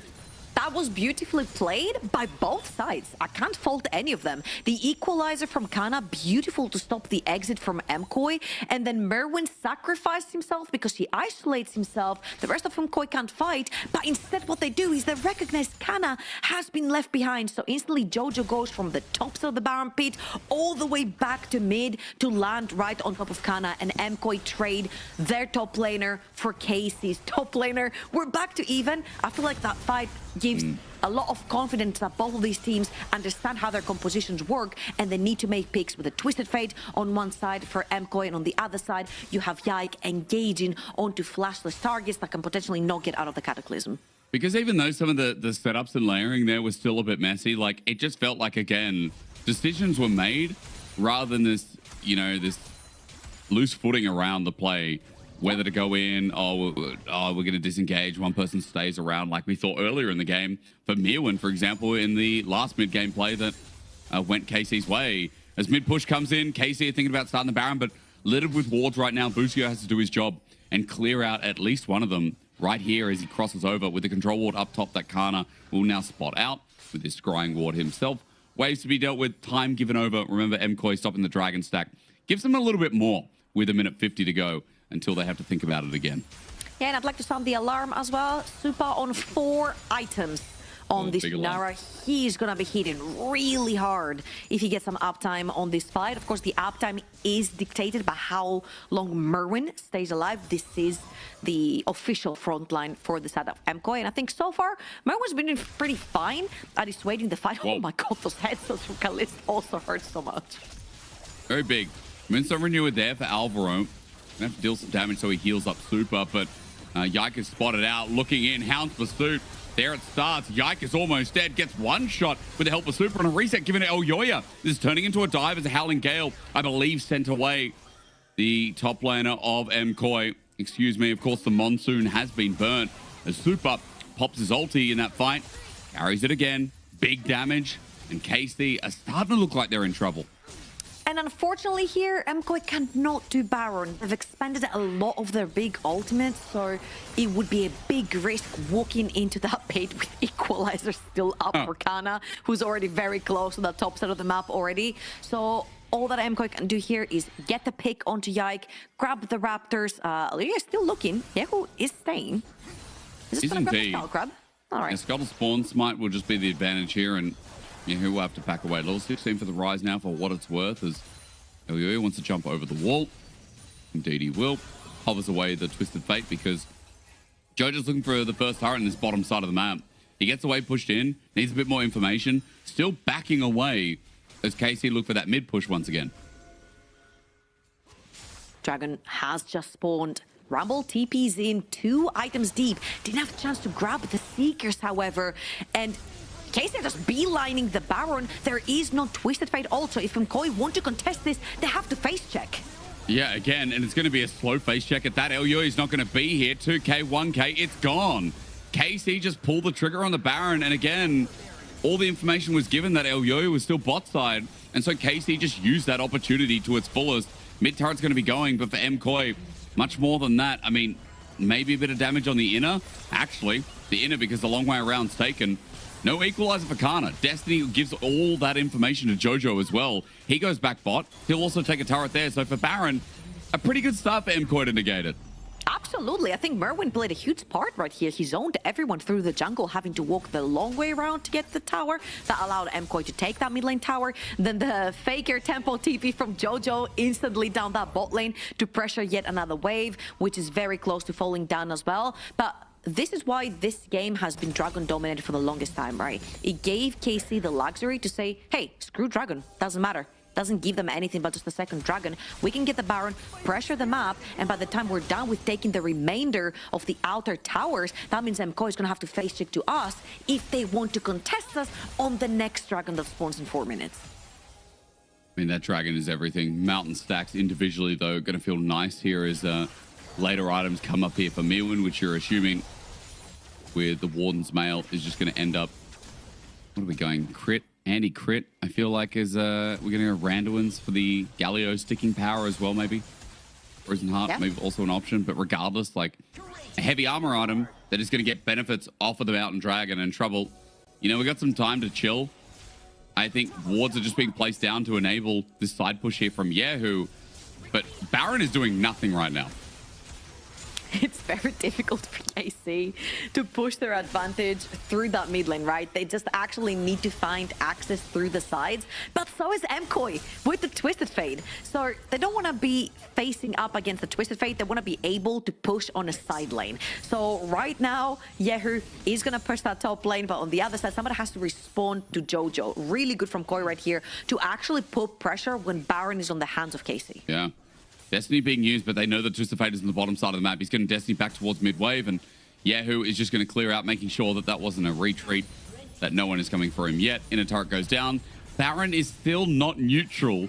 Minus 200, minus 100 gold is what KC are dealing with. It's fluctuating on the top left of your screen. But I will say, I mean, MKOI have been given time once again. It's just like that bot side play. It's just like the triple kill. Time keeps being given over. His TP is going to be burned. Elio gets over the wall. KC have committed to this as the GAJ4 wants to jump on in, but Yehu now coming down here, burning that summoner, just in case something happened a little bit earlier than Dragon spawning. This is something very important. MKOI have been given time to be given space. With all this pressure that Jojo created over the bot side of the map, look how lit up the river is for the side of MKOI. They can actually pull flank TPs. Merwin's is coming up in about 4 seconds. So if they wanted to look for an angle, there's so much knowledge of where the entirety of KC will be residing inside their own jungle. So MKOI have been using those allowance pockets from KC, those timers, to actually set down their vision really nicely to prevent them from getting caught or to allow them to be able to face check for that next Dragon that will be coming up in a minute and a half. Again, this will be Soul for KC. Mountain Soul could be huge for them because they are squishy by nature. So let's have a little look at items then, see what we're dealing with on the way up to this as well. I see still that third item not there for Mirwin to front line. I see it built up of 3 items plus Elyoya going to the GA next, it seems. 80 carries are important. I see all but control wars for a 5 item. Yeah, there's a lot going on there for the time being. I don't know if you heard that music, but that's Poggers. We're getting an ARAM. I see a Twisted Fate with 2 boots for some reason. I don't know what's going on there. The more the merrier. swift march, and I mean, you do need 2 shoes. That is true. I've been telling League of Legends for ages as KC approach the mid lane. MKoy are on the defense, and so Dragon Pathing for now seems easier for KC, but 45 seconds is a long time that MKoy had. Destiny going to be used onto Kana. Gold card hits him right in the rear, and Destiny's now down. Not much done off the back of JoJo's ulti. Yeah, that was a little bit early from JoJo as Merwin was actually gaining entry with his body. He's the tankiest member. They are surrounding them right here from MKoy. Look at Kana's positioning. Equalizer could be good, but Kana's just gold card again. He pokes his head over while Mirwan's got a 3-man shield of Duran. This fight looks monstrous. As a reset given over, Elyoya's got 1. For the next, he'll just take whatever targets there. Mirwan has taken so much time and he still doesn't die. Yak gets over the wall, but gold carded in the end. And the poke will continue. The pick apart pieces there from MKoy worked out perfectly. I'm scratching my head. KC chose this positioning somehow. They knew that if they moved forward in that mid lane, MKoy were right behind them. There was a teleport right in their face. So instead of opting out, they see the opportunity for a fight and they lose 2 members, which allows now MKoy to get themselves on soul point as well. And it's gonna be like a 4 mountain dragon soul point. So look at how split KC is in that point. Kana just go away from his team, throws them the equalizer, separates himself with Yehu, and on the other side, Merwin's just keeping 3 people hostage on the other side of the map. Nothing they could do from the side of KC. I'm going to stop criticizing, but I just don't know what Kana expects by poking his head over the... Like, they see Twisted Fates there. I don't know what that guy expects. He's been probably one of the best players at KC all series. Yeah, that fight wasn't it. KC gave some gold back. MKoy got Dragon. They're on 3 Mountain Dragons, and things are looking really good with the Twisted Fate value. Super jumps on in, and the flank from Elyoya as well. They do open up on Super, though, and Cataclysm going to follow through. Destiny out from JoJo. Somehow, KC are winning the fight as Callistus gets the rain, fire, and hell above on top of Mirwan's head. Now mid is open, and this time, there is less chance of them dying in a 3 versus 5. And KC are looking straight for potentially even an inhibitor right here. They can take this tower, they can pressure as much as they want, and they can also maybe even look for a Baron on their way out. There's only 3 members defending with GA on Elyoya. They might look to end. He does overheat. He runs into the dogs, but he's going to reset. Callista's going to step up into Elyoya. Does he want to Hounds Pursuit in with the GA as Realmwarp's going to bring in the minion wave as well. Yehu brings in with the Equalizer too. Yak gets a flag and drag up. MKoy on death's door of the base somehow as GA is going to be popped, but Yehu, as he gets down low, he survives. 4 members in front of the turret, and down goes Elyoya. Down goes everyone else. I think the game's over. KC win back-to-back fights and run it through mid in the next 2 minutes. Wow. That was actually pretty optimistic from MKoy, right? They tried to split KC apart because it worked. In the previous fight, it did work when they split them apart, but the disengage from KC was flawless. Also, props to Busiar. I feel like he played that fight fantastically well. The second Yoya dashed in, he pushed him back out with the Janna ult, and then there was no more access. Once Merwin dived in to try and create space for the rest of the team, and Yoya was unsuccessful in the assassination, pretty much the plan was over. I'm so thoroughly whelmed of that. I'm a bit underwhelmed. There were a lot of A-ramming. Dragon Soul was coming to a net 1. You know, next Dragon gets Soul. And then all of a sudden, boom. Overextension and KC just flip, kill Super. And the game's over. I don't know. That's like one of those replays where you go through and like, how did that end in a minute and a half? Let's have a look. This was early. This was very early. A bit of an overextension right here from Yehu. He felt too safe. KC jump on him basically to try and save him, but MKoy are faster. They've got the Galio as well. They cover the choke point really nicely. I felt like both of the teams had their own win conditions right here. I felt like for MKoy fighting in those choke points where they have the Galio, where they could split apart KC, it just worked to their favor, right? They pick them apart. They have the Twisted Fate to make those kinds of plays as well. But every time KC sort of grouped up and managed to disengage MKoy from getting on top of them, I felt like every single fight went towards KC. I'm interested in one more fight though. The last one? Yeah, I want to see. So this is when Kana poked his head. This is when like MKoy, like, oh my god, actually, they can definitely win this game. And this is what they see. this is what they say, Asterix. They see that when Casey are split, they can win the fights. And that's how the last fight actually ended, which is pretty much going to come through right after this. There you go. So how look did at El Super Yoya. die? All right, so El Yoya's on the flank. Oh, there we go. Oh, Jojo drops from the sky. Jojo's flying. Cool. All right. Oh, Wait, my and God, again, yeah. oh. Action replay. One more time. Spider-Man. Oh, sheesh. Okay. I guess we're just not going to look at... if you have your own production value at home, do that. I don't know what just happened. That was a spoiler. I think Jojo might be playing the next Spider-Man when he comes out. Oh, man. I feel like it's already had like 60 actors play Spider-Man. He will be the 61st.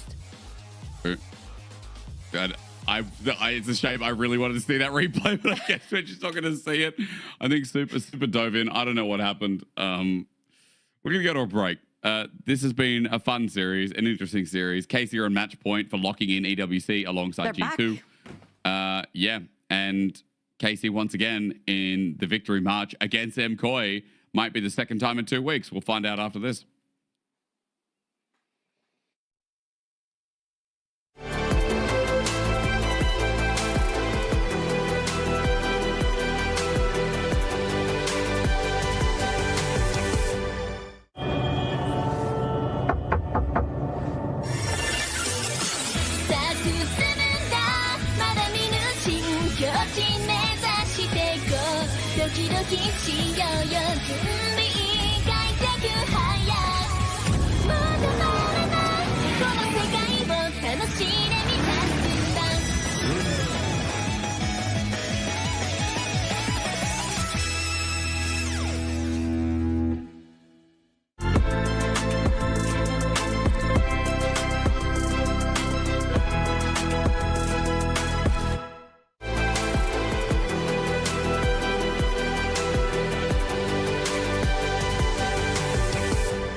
We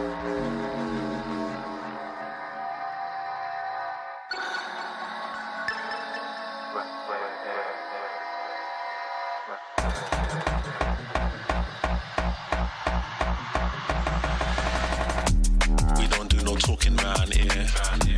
We don't play no games round here. We ain't never slipping round here. This another level, this one over here is very rare. We don't do no talking round here. We don't play no games round here. We ain't never slipping round here. This another level, this one over here is very rare. Rhythm got me skanking, had me feeling like I'm Fred Astaire. Bread was kinda short, but I was smelling like a millionaire. Claimed their opposition when we stepped in, they were running scared. Man, we're louding up the atmosphere. Too much chatty, too much catty. I just lit a fatty and it came from Cali. I'm already here. I was in the clouds, I don't ever take the stairs. We don't do no talking round here. We don't play no games round here. We ain't never slipping round here. This another level, this one over here is very rare. We don't do no talking round here. We don't play no games round here. We ain't never slipping round here. This another level, this one over here is very rare. This another level, this one over here is very rare.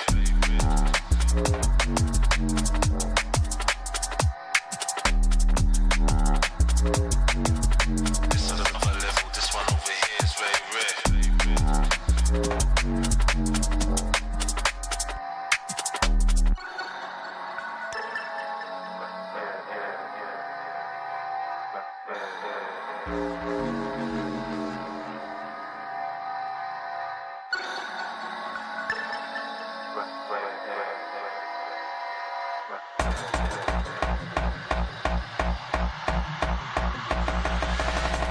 I was in the corner sweating till the lights came. Man, don't ever sleep, step out on this night train. Right brain, man will blow your mind like a migraine. I was busting up these spots, pulling something out my socks. Man was shuffling out of blocks, phone and vibrate. I don't need to talk to Frank, I did it my way. Never slipping, never tripping, never violate. We don't gas around here, we on a higher rate. We don't do no talking round here. We don't play no games round here. We ain't never slipping round here. This another level, this one over here is very rare. We don't do no talking round here. We don't play no games round here. We ain't never slipping round here. This another level, this one over here is very rare.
Well, it's been an interesting night, and let's be real. It's been a crazy night so far between Koi and KC. It doesn't feel like we've gotten the LEC quality from them yet, but at least we're ramping towards it. Myself, Asterix, and Trouble Inc. will join you for what could be the last game. KC one step away from locking themselves into EWC, and alongside G2 would be the representatives for the LEC. A quick reminder, the champion of the LEC also gets to go, the champion of spring. If it is one of these three teams, the loser of this series gets an automatic bye into EWC as the lowest seed. So that's how it works. If Vitality win, for example, Let's then, go. Hashtag ad. Then, I mean, yeah, why not? Well, you got to support them. They lost the shift for some reason. If Vitality win, I mean, Kaz is probably laughing about it right now. If Probably. Vitality win, then the loser of this series does not go to EWC. So you want to win to make sure that you're 100% guaranteed, and also that you have a good seeding. Or at least if you don't win, if the teams that have already qualified are right above you, then it's pretty much a guarantee for you as well. So still not out, but you definitely want to qualify right here, right now. And I feel like for KC, oh my God, that was a 6-0 road from playing G2, getting 2-0 in Madrid, to then getting 3-0, to then MCOI getting game 1. And I felt like I had completely lost KC. I had completely lost my hope. Yike looked shattered on his chair. But they've started smiling. They've started joking with each other. There you go. Kalist, case in point, on your screens right now. So it seems like the life has come back to the team. The gameplay does show that as well. So let's see if they can close out the series. Let's see, because again, the roads are now leading down some crazier drafts, and I feel like we're going to be in a point here where we're just going to kind of send it, because we've already done that with the drafts, I think. We had a Vel'Koz game 2, and obviously teams are being a bit more loosey-goosey, but the bans here show me that they are still respecting things like Super's bottom lane duo, the Lucian-Milio combination that could come out as well. The Azir finally gets locked in and taken away, from Yahoo, which is a big take. I'm thinking LeBlanc here potentially could be a good pick into the Azir.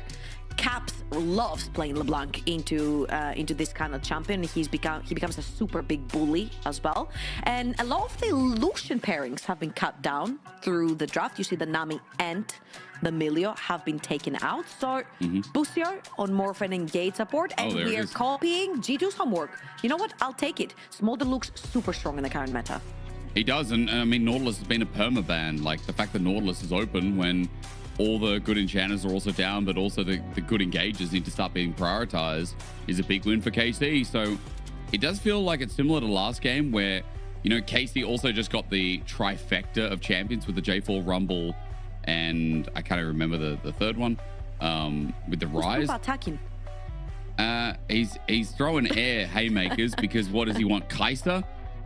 What is Super going to do in this game with a Rel? Ooh, I kind of like something like a hyper carry, seeing as Smolder has been locked in on the other side. I'm expecting some sort of tank to come through for KC to sort of surround that Smolder. So I wouldn't mind seeing a hyper carry. Bro, Super makes what is Super doing? He's in JoJo's camp. Super, bro, sit down. What are you doing?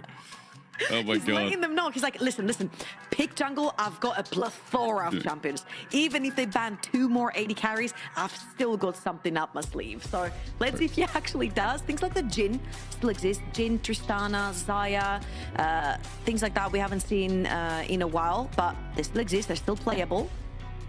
Oh, Styles angle? No, we get Victor instead. So scaling already for KC. It feels like their zoning is very nice in this comp. I mean, it feels standard. Well, for MCOI, kind of building this front to back with some early skirmishing opportunities, but let's find out how the top lane goes, because that's my biggest curiosity, Trouble. I want to see what Mirwin and Kana bring to the table when it looks like there will be a lot of top lane bans here. I mean, from MCOI's side, right? Surely. I feel like it's going to be jungle bans from the side of MCOI, because MCOI do have the counter pick right here. I don't feel like they necessarily care, but pinning down Yai could potentially be what they need to do here, right? So the Trundle comes to mind if they do want to play for more of a front-to-back situation and they have a tank, which it might be with the Vayne ban right here, and they might be showing that, hey, we could pull out an Ornn or a K'Sante to play that front to back now that we have Azir, Shinzao, potentially a hyper carry down bot lane for Supa as well. Maybe the Trundle could be a good hit versus Yike. Maybe. For now, the Vayne ban is alluding to me that it's going to be a Gnar angle or even potentially K'Sante. The hyper carries are gone. Yeah, the hyper carries are indeed gone. Super has what into the Smolder? Samira? There is. Okay, Trump's gone. It's a great pick into Shinzao as well, and especially if you want to play tank, which I think they do with the Vayne and the Trundle ban. It eliminates a lot of the danger for Merwin. Now, right here, you're probably going to be picking your jungle into the Shinzao.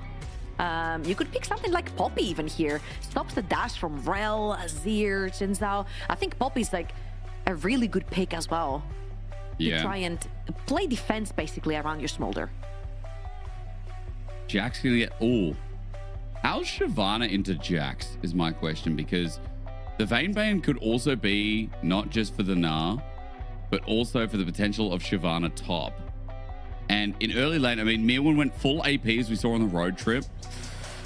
And going into this Jax, like poking out the Jax and being able to WA for the move speed from Counter-Strike. Gragas?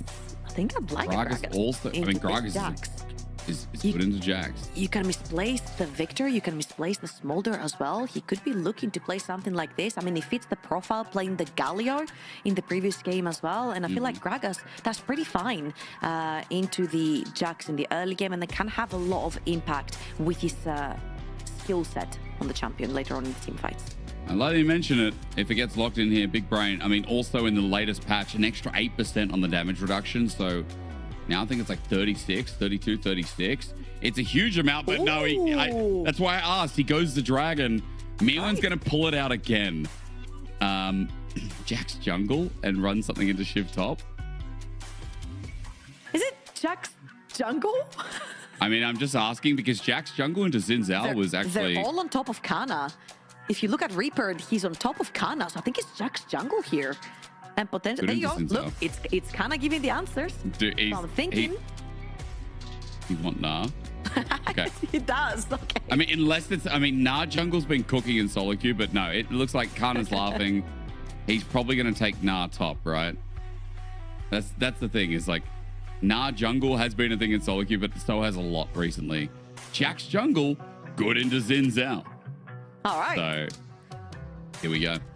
All right, a little bit of a fallback for Yike as well. Jax jungle hasn't necessarily been it for a very long time in the jungle. However, something that has been it recently is that Smolder.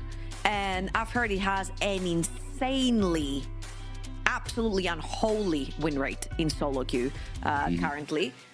Together with a Nautilus that has been permabanned the entire series and gives Busio a plethora of ways to engage. And I feel like KC have got a very nice front to back, but so do MKOI.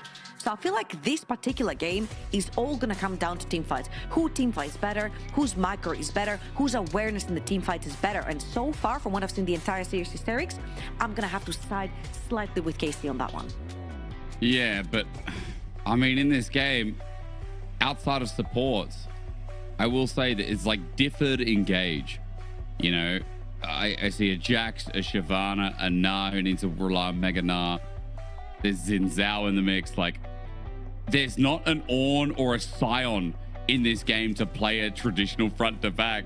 We have squishier top laners who are going to be bruisers, one with AP and health because that's what Mirwin built last time, and one with a Trinity Force and health stacking that the Jax will bring to the table. I don't know if traditional team fights are what I'm going to expect, but at the very least, I mean, I've also got to correct myself. Obviously, the Gnar's going to be top. But the lethal tempo Jackson jungle, let's see, because I do feel like getting the ball rolling as per usual is going to be the way to go. As Storm Raider Surge going to be taken into the top lane instead of something like DFT from the Shyvana top, so that he can get short burst trades and run away from the Gnar range. And we also predicted a lot of structured team fights earlier on in the series. We didn't get that. We just got team fights, or skirmishes rather, every time each champion saw each other. So I believe this is going to be a much slower game, right? You mentioned it at the very beginning. There's a lot at stake here. KC closed this series out, a series that's been, I want to say, very painful for them, right? They started the series 0-6 from their previous best ofs, and it kind of felt like you kind of saw despair in their players' faces. But right now they have found their spark again. So if they close out the series, it's going to be a really good performance boost with the playoffs coming through next week as well for them in the LEC. And for MKOI, this is their second chance on the eBay Kameto rivalry. It is indeed. I mean, that popped off hard. The show match got cancelled, and then, you know, essentially, like, Ibai was in the arena. I was in the arena just listening. I can't understand Spanish. Okay. But apparently he was just talking about he was talking about the rivalry in the arena for about 10 minutes. So, yeah, a bit of trash talking.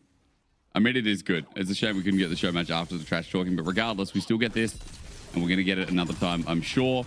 As a quick side note, up in this top lane, Mirwin already getting the push in. Kana hops on the spot to get that last minion, and Mirwin is going to be maxing W first. That's what he did last time.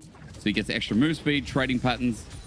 I'm just going based off Trouble what he did last time around. Yeah.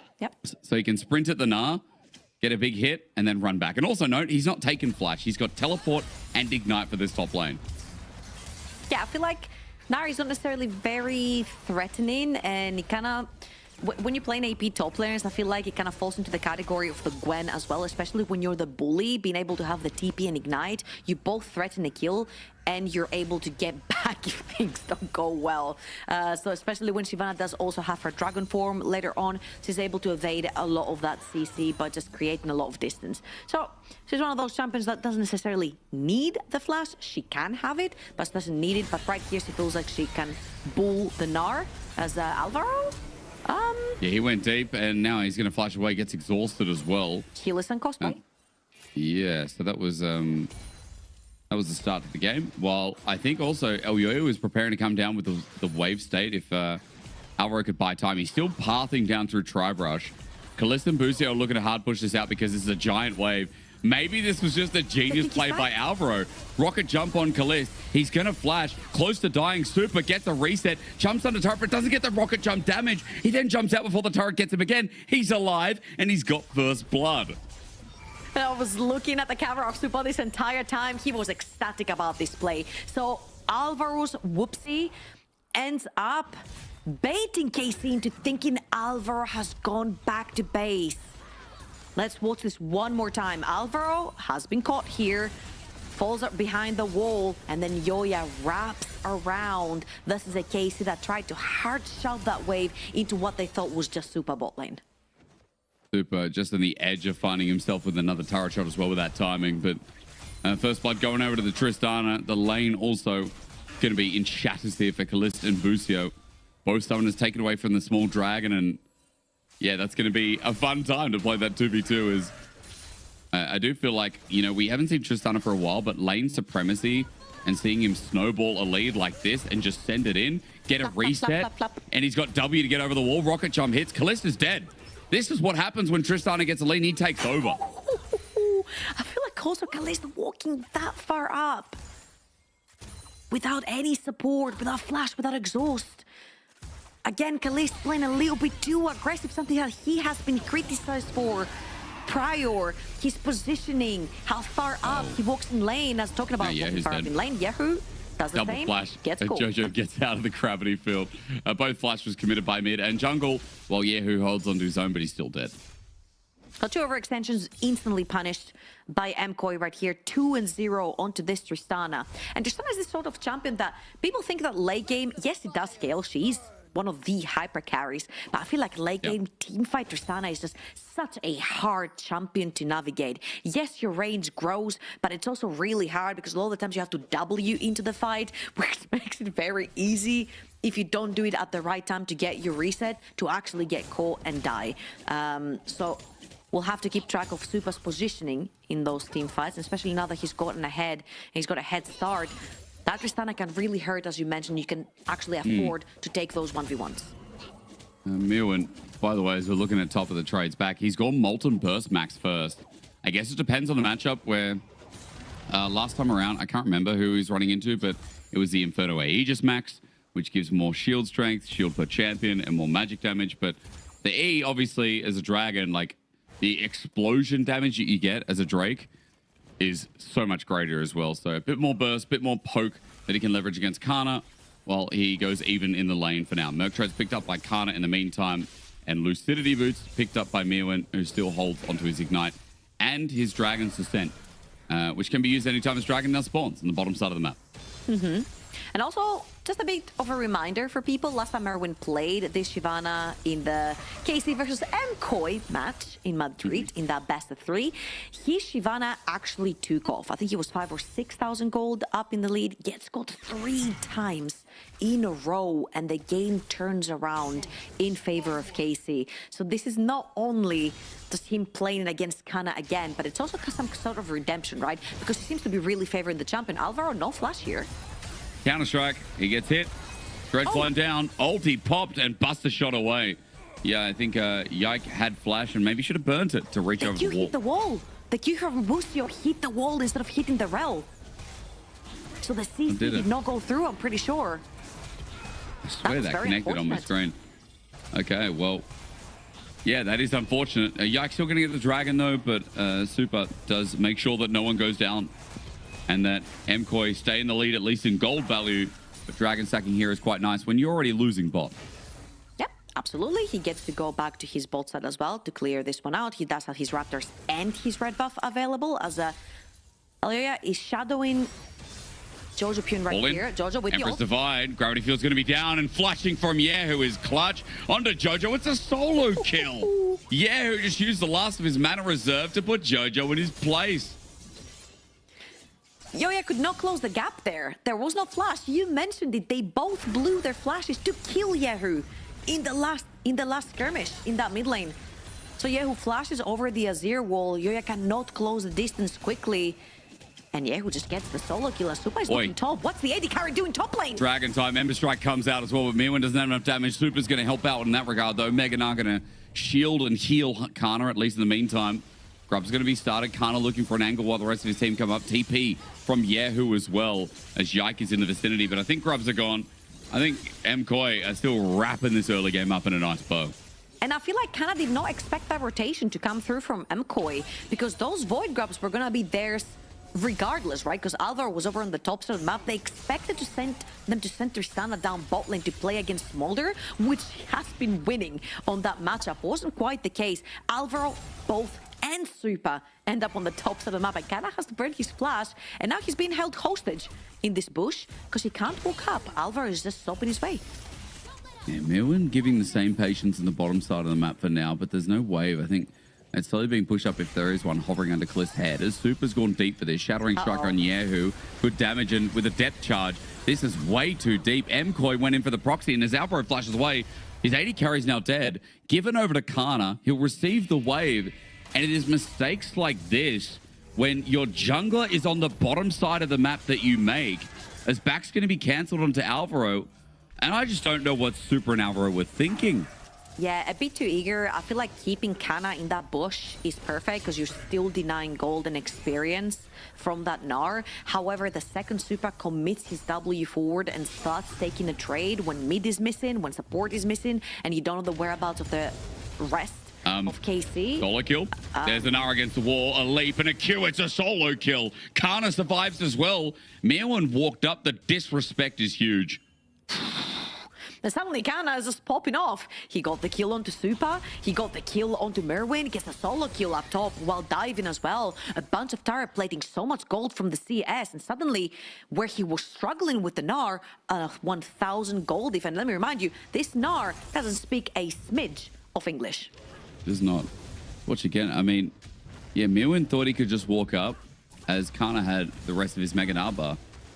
That's just disrespect. Mirwin thought he could do more. I don't know what the idea was there, but Kana's now up 1,200 gold, and if you thought the matchup was looking good for the Shyvana, now think again here with Kana picking up 2 kills in total. Dredgeline could be booking in Alvaro here as Kalista can get some stacks. Dredgeline hits this time, no question about it, as Elyoya is coming down in the midst of Dragon being up in a minute 30, but KC have leveraged that gold lead that MKOI had. It was 1,500 in the first 8 minutes of the game. Now it's back to pretty much net even, as top lane is a problem and mid lane has evened up against Jojo with Yahoo and his Victor. Also, just a quick reminder, when your team is building Trinity Forces, and Casey here have 2 members that have to build that, you literally spike later than the other members of this entire game, because your item is more expensive, but you also spike on that. Talking about it, Yag just completed his. We're waiting for Kana's one as well, and this is where Casey are going to start changing gear and switching lanes, potentially. No pun intended. Yike is already hovering towards the bottom of the map, has the Trinity Force, wants to fight. He's actually spiking on that first item, and they could potentially start playing a lot more aggressive. It's a big item in comparison to Thunder Sky on the other side from Elyoya. But, I mean, Yike has just been farming away, and this is the thing about Jack's jungle.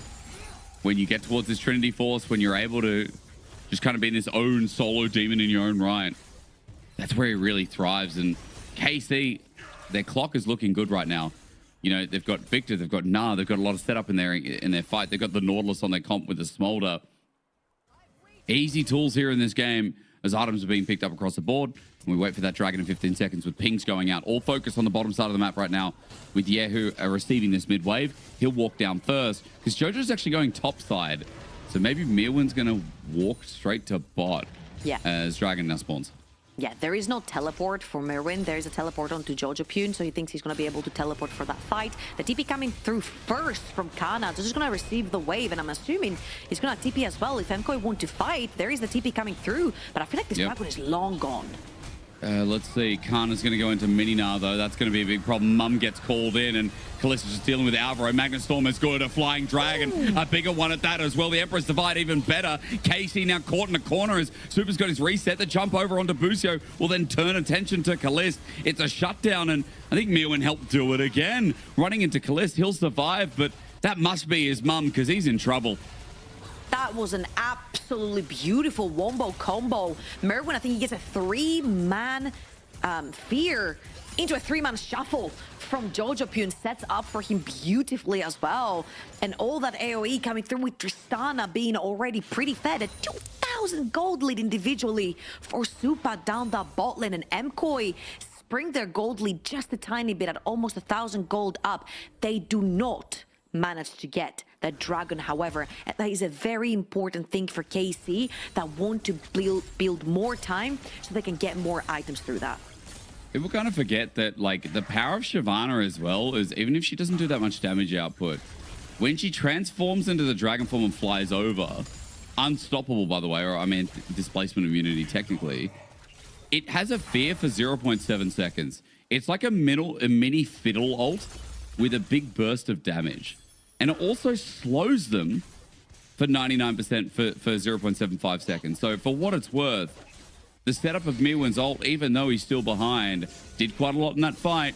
As KC now down 500 gold, Yike's going to receive the top lane wave, but 3 members are looking to dive him. TP going to defend his might as Counter-Strike comes on out. At half HP, Jojo's damage is quite mighty itself as there's TP from Yehu. Super wants to jump on over, you're right. He's going to be spotted out as Kana's destroyed that bot lane turret. He's got no competition. Mirwin's going to have to either TP or run over now, but their mid wave is open. So even though MKOI get top lane turret, if there was some rotation there from the start of KC, there would be a little bit more. But I guess I'm wrong. It's just going to be a trade in the end, which evens out the gold. But Kana gets a little bit more plating on the inner turret. I cannot reiterate how similar those two compositions are. I just cannot. Hyper carry versus hyper carry. Engage support versus engage support. Mage in the mid lane that scales very well in the late game. A lot of zoning tools in the jungle. Engage over in the top lane. They are literally the exact same comp. Whoever performs better wins the game. Smolder ult. It's a setup from Magnet Storm, Counter-Strike in as well to steal. That Emperor's Divide from Jojo gave Yike the steal in the eye, and he's out, and even Yehu gets a kill on Jojo as Mirwin comes on in, wants to run the Dragon over to Yike. There's the answer is he doesn't do it onto anyone. In fact, he's exposed with a Counter-Strike. Mirwin decides not to go in, to die on an edge of KC's fight. And now Kana, as he flash ulties, looks janky as hell, but KC have won this through and through. Not only did they get earlier game Dragons, they literally just stole their Herald because of Jojo's ulti. Dude, Kana, what is he doing? I think Kana flashed and completely whiffed his ult on the off screen. So he just completely facepalmed himself and started laughing. And why not? KC won this fight so easily. You engage first, you get the first pick, you win the team fight. 2 identical comps. Whoever gets the pick first wins the fight. And look at this. The Counter-Strike from Jax gets shoved further into MKOI by Jojo Pune, which means that Supa doesn't have any chance but to have to W away to what his teammate threw in his face. Not only that, but he shoved Yike into the Rift Herald, and Yike doesn't miss those smites. He does not. I mean, he technically did a lot yesterday, but he does not today. I mean, Kana. He's back now. Listen, he's back. Yeah. El Yoyo's caught out as we come back from the replay. Blast Cone's taken, and it's a Counter-Strike with it as well. Yike pulls off the ulti as well, and Mirwin cannot stay to have a chat. There's teleport. No, I don't know what that was in top side of the map. I think it was a base from Alvaro. Excuse me, as KC. I mean, this game is suddenly just netted in their favor a massive amount. And look where it actually started opening up in terms of gold. Trinity Force completed for Nard, Trinity Force completed onto Jax. And this is where they actually started fighting. That item, yes, it takes a lot of gold and time to build, but once it's built, you can actually start seeing the value of all of the stats that it gives you. Kalist playing a little bit more aggro onto Supa, and I want to remind that everyone that Supa was about 2,000+ gold up. Now suddenly Kalist with his stacks, those stacks are going to slowly but surely overcome the gold that Supa is ahead right now, and Kalist is getting slowly but surely to the 225 mark. That gets really terrifying. Yeah, he's doing it in a nice caliber as well. It's going pretty quick for a dragon that fell behind earlier on. As speaking of which, there's another one down the bottom side of the map, and there's also a Kana topside who's going to run out of Mega Nut, but he's got access to turret. KC are looking to fight this as Jojo Pyun sets it in. Empress Survive this time is a lot better. Jojo gets low as Kalist looks for the execute. The flash Scorcher Breath finds a trade. A flash audacious charge as Kalist is getting out. Mum called in for sustain, and Elyoya now the one in trouble. Pulls out the Crescent Guard, and yes, MKOI do get Yike. But even though Kana teleported in, it's still KC hovering on the edge of this fight with a 1-for-1 trade. Excuse me, 1-for-2 trade at the end. Why the hell did Kana TP in? Why didn't he just stay? Yeah, Kana is looking right here. He knows that all the ultimates have been expended. He's looking if he can get an angle. That was a bit of a stinker of a fight from Yahoo right here. Walked up for no reason, trying to get some poke onto Azir, and Jojo instantly turns around, just scoops him inside his whole entire team. Yahoo dies, and again, whoever gets the first pick wins the team fight. The teams are literally identical, and Alvaro with a very greedy base. Yeah, he thought he could base there. No, so you can't park. Kalist is going to pick up another kill. And even though I had questions about Kana TPing down, I mean, in the end, one dragon going over to MKOI, not the end of the world for KC. As Kana now, he was starting Gromp, but MKOI have indeed reset it, and he's dead. And we're getting the stillies again. Oh, no. Yeah, the smiles and the laughter has left Kana's face for the time being. These are the times where we're looking at KC and we're like, hey, you gotta get it together, right? You cannot afford to be giving things back. Asupa in his best Jackie Love cosplay right here. Yeah. Down. Okay. That is the classic Jackie Love. You would know too, of course. I mean, I know, but I just can't decide who is who. I mean, to be fair, I think Kalist and Busio have been the better bottom lane in this series. I think. I don't know. It feels rough to compare. It feels rough to be critical on them, but it also feels rough to compare. Let's just see. I mean, this game's definitely not decided. Baron's up in 5 seconds, and Kalist is like 6 stacks away. So it's a big spike with the Black Cleaver. Smolder now picked up, but Yahoo getting this top lane turret. It looks like KC do have the favor of this Baron area for the time being. Yahoo gets the top lane tower as well, pushes out the wave. MKOI are wrapping around. It's a 4v3 for the time being. Found out. He's got Thundered Sky. Mirwin, here we go. Dragon time. Only onto one. It's onto Yahoo, but he's into a gravity field. He didn't even find 3. There's a Chaos Storm that's now edging over the fight. Magnet Storm as well, but Alvaro just can't survive long enough. Here we go. Kalist will get the execute. Elyoya jumps in because there's no other way, but he's about to get executed as well. A double as Jojo pops the ulti, but he doesn't find Kalist. I'm just watching this little dragon now fight it out as Super finally recovers a play alongside Jojo Pyun. They make it competitive on the carries of MKOI as 2 are left standing up in this top lane, but Kana didn't even join the whole fight. Did you say competitive? That was a whole 4 versus 5 the entire time. And KC committed to a 4 versus 5, knowingly their top laner does not have TP. 0 Mega Lul for Kana because he was never there, because he didn't have to be. But this could have been a disaster for KC, opting into a 4 versus 5 with not necessarily a big gold lead in their pockets. Now, of course, Black Cleaver completed for Kalist as well. And let's watch this one more time. This is a 4 versus 3 to begin with. If you look how far away Kalist is, he's leaving mid lane just about now. Merwin commits a bit too early, and that's a Rocket Belt Shyvana. She's too squishy into a Victor that deals a lot of damage early on. So the second she dives forward, she dies. MKOI tried to turn this around. Really nice dodge on the Shinsal W from Kalist. But the second they walk up, this Azir starts dealing a bunch of damage together with the Tristana. They take down Kalist, and this is where KC throws their hands up, and they're like, you know what? For 4v5, we'll take the 3 for 3. Sorry, the 2 for 2 rather. and we'll just back off and let Kana do his job down ball. Yeah, Inatar goes down in the end as well, so his job is done. Dragon's up in a minute 30, and this game's not decided, but I am worried a little bit about Kalist getting uptime. I will say, though, I mean, to no discredit of Super, who with uptime also carries a fight. 3 items now for him as well with the Infinity Edge.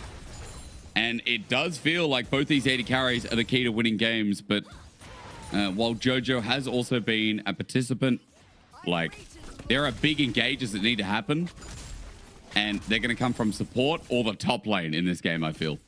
Yeah, this is a 3,000 gold lead for top lane that you mentioned. For Kana, yeah. For Kana, so one Mega Narc could turn around an entire team fight. That we could be very well seen in about 40 seconds.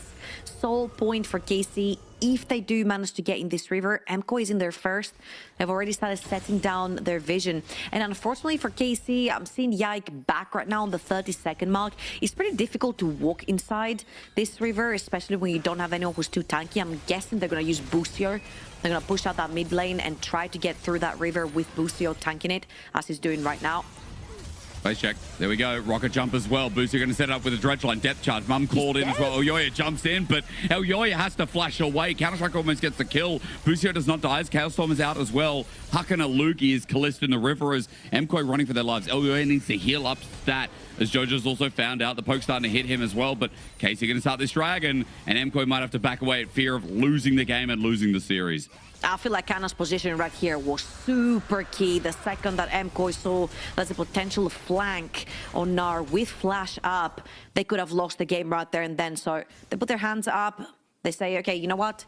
In 5 minutes, this is the fight that we're going to have to take. It's going to be soul for KC on an infernal soul as well. So very, very scary stuff. And MCoy are just going to need a couple more items, probably one more, for each and everyone who are looking to complete the next one. And that's about it.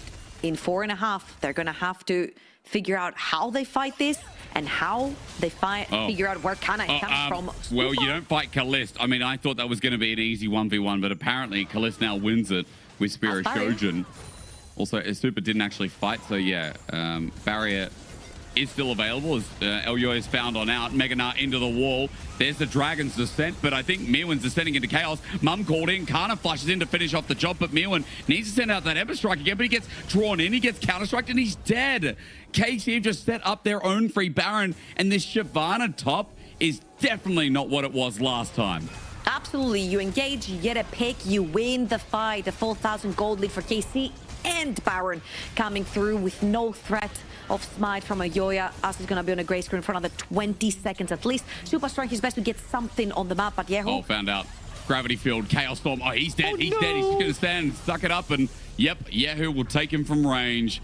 Super, bit of ego, but also Yehu punishing quite well on this Victor build that I am now noticing is also quite egregious, but it works apparently.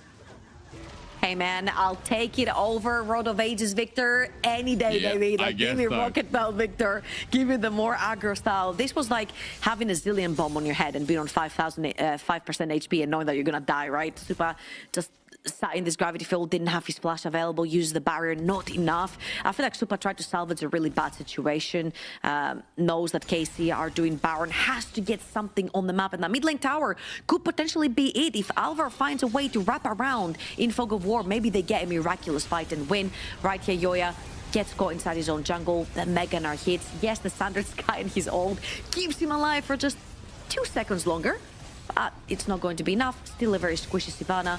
Yeah. There's the KC come through, taking down, and then Baron time. Yeah, well, Baron nets a 5k gold lead. KC looking like they might 3-1 this and lock in EWC along with G2, which means that MCoy would have to rely on winning LEC themselves, or KC or G2 doing exactly that, as Boostio angles for a dredge line. He's quite deep here. Kalist also was a little bit too far up, so he backs away. Boostio thinking about, well, can I Hex Flash over and look for an angle as well? Yike found out too. Games have been almost thrown here. As Yeo's going to go golden. Calstorm on Jojo's head. The crash down is going to be thrown mid instead, apparently, as Mirwan has the Dragon's Descent, but doesn't find an angle to use it. It's only one pick. It's Yehu dropping. But Dragon up in a minute 50. It doesn't really mean too much. Maybe stops the Baron. it's almost as if we can guess what's going to happen, right? You said this is the kind of the time that the games are being thrown. Yehu just pushes up mid lane on his own. No teammates inside at all. Gets caught by the majority of MKOI wrapping around, and that completely holds the Baron access that they had, the Baron push that they had from the side of KC. Yes, they can use it to gain a bunch of control around the area. With the empowered waves, you can push further into those lanes, which then allows you to set your vision a bit further into that bot quadrant of Alioya's jungle to then take control of the next dragon fight. However, Baron is used to take structures, and they didn't manage to take one yet. And a 10 till dragon then. See if Baron can get some leverage on the waves and some of that pro that they can move down. Kalist is very strong, but without that rapid fire cannon, lacks a little bit of the range here. However, I mean, he's got enough health. He's got a lot of damage, as we've already seen. And Super needs some uptime here as the angle, the flash, and up with the Magnet Storm. Jojo doesn't get the ulti, though. Super's jumped on Buster shots as Yike tries to find him, but the rest of the fight's going to be all KC all the time. Yike's done his job. A counter-strike to finish off. And if Jojo found a road there, I think MKOI might be walking towards opportunity. Absolutely. They're looking to end right here. No Baron, but a huge wave. And only Supa left to defend. One Yordle, 4 members of KC. Can he buy time for his team to spawn? I don't think he can. Oh, KC definitely deserving in this final game. A much cleaner performance to finish the series off. Chaos Storm down amidst the rocket jump. Yike's going to leap strike, take him down. Going Zhonya's to hold the pose. An ace over to Busio. A Chaos Storm ever growing larger. And KC to lock EWC alongside G2. It was a messy series. It was chaotic. It was sad. But KC proved they are the better team yet again in back-to-back weeks. I will say, we are seeing glimpses of genius from both teams. It's just that KC kept that glimpse more consistent today for themselves. And I feel like the drafting has gotten a lot better from what we saw last week. The team play has gotten a lot better. I feel like Yehu had a lot more agency, at least this series. And Yike's back to his own self, right? When he's in the pit, 50-50 doesn't exist anymore. He had some whoopsies here and there in the earlier games, but he managed to get back into form. Yeah, whoopsies is the right word for today. But I mean, yeah, it was a clean final game. I think even the J4 game was really good. We could argue that, you know, MKOI again had another golden opportunity in this game, but in the end, I mean, the top side of the map was burning, and Kana just kind of proved that he's always an element in this solo lane. And it is nice to see Kana overperforming, I think, from expectations of what his split has been so far. Yeah, and I feel like there's been a lot of criticism on him playing on things like the Sion and not necessarily having as much impact. And you know what? Sometimes, even though you are a carry-oriented player, you will be put onto tank duty. This one from Jojo here, though, oh my god, it's haunting my dreams. Throwing a counter-strike. Jax back into the objective. He steals it from Alioya. He forces Supa to W out, and that's all from their own teammate. This was a pretty rough fight right here from MKOI. But when it came down to the wire, I feel like KC's team fights were much more clean than MKOI's. Yeah, definitely were. I mean, this was their best game of the series by far. And I think, I mean, there could have been a world where KC actually 3-0'd this, but yeah, I want to give a lot of credit to KC towards the end of the series. I mean, they're drafting. Some people would say it might look a little bit more jank, but I would say the innovation actually played a really big part. And it worked, right? Like, they had good scaling. They had a form of engage, however conditional, and they had the Nautilus as a byproduct. It was really nice to see that finally the team fights kind of came together. As janky as some of them looked, they were still a product of KC's design. The thing that I'm still looking at when it comes to KC, right, especially now that they have qualified for EWC, especially now that playoffs are starting and we're going to see them again next week. If I'm not wrong, we're going to see KC versus G2 next week. It is KC versus G2 round 1 and MKOI versus Vitality round 1. I'd love to see them be able to finish the games. Those mid to late game calls have looked a bit dodgy, and a lot of the times people get caught. Yahoo pushing mid lane, Kalist pushing mid lane, Booster getting caught, trying to ward somewhere where he shouldn't be because he's playing an enchanter. So those whoopsies, I feel like, can cost them games that they've worked so hard to get a lead on in the early game. So if they can clean this up, I truly think KC will be a monster in playoffs. I agree. I mean, I think KC, like, it's always been about how high is the limit, you know, like, can they reach levels of G2? Obviously, yes, in the past, they've shown they've had, you know, insane best of fives. This was one of their weakest ones, but again, like, it's online, it's a different environment. It's also, you know, against MCoy, I want to know, like, how much prep was there, considering they probably prepped a lot for G2 yesterday, and MCoy might have been an afterthought. I don't know. But overall, I take positives away that Casey kind of cleaned up the series, got better as time went on. As you said, they've got to face G2 again in another best of five. And it's going to be a tough ask. But if things go the way we might expect it, then there is a world where KC get to verse MCoy again in the lower bracket, maybe something like a round 2, and try and knock out MCoy again. Yeah, but I'm actually very interested in what you said. Currently, G2 is 5-0 over KC. They're going next weekend into this playoffs game knowing that they're currently 0-5 versus G2.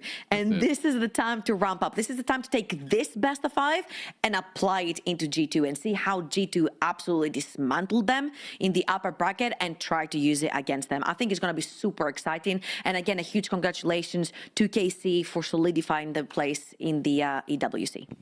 And G2 alongside with them, I mean, right now G2 have the highest seed. I believe from what I read that that the highest seed will be the LEC champion, and then the qualifier here will be like so. So, for example, G2 will be the second highest seed, and then KC will be the third highest seed. But remember, if either of these teams win the championship, then MCoy are in. Or if MCoy win the championship, which would be hilarious after losing out to KC and earlier as well in a best of 3, then you'd be like, well, then MCoy are going regardless. But if a team like Vitality or Na'Vi or even Giant X, I'm just going to throw names in, if they win the LEC, then MCoy are not going to EWC. So they're relying on G2. Yeah. If you're an MCoy fan and MCoy does not win LEC, you want either G2 or KC to win, and that's about it. And then you're in if you're an MCoy fan. For MCoy, I've got a lot of question marks. I think they're bloody geniuses. Like individually, I feel like they're very strong players. I don't know why it's not clicking for them together. They look so messy, especially when it comes down to team fights. It just feels like it's not clicking in terms of cohesion, and it just makes me so damn sad because individually they've just shown moment of brilliance on the Rift. I just hope they find their spark again. That's all. Well, let's hope at the very least that's it for the EWC qualifier. I know it was a short show over the weekend. Thank you to our production team for looking after us, and as always, looking after the show. Trouble, thank you so much for dealing with me tonight, especially because tonight was absolutely loose and I had my seatbelt on, man. I was good. I mean, thank you. Bro, thank you for taking me on the ride. I don't know what kind of ride that was, but I don't think I need to go on it again. It is bye for now, but not forever. Road to EWC done for LEC with G2 and KC. Congratulations. And we'll see you next time. Thank you. Bye-bye.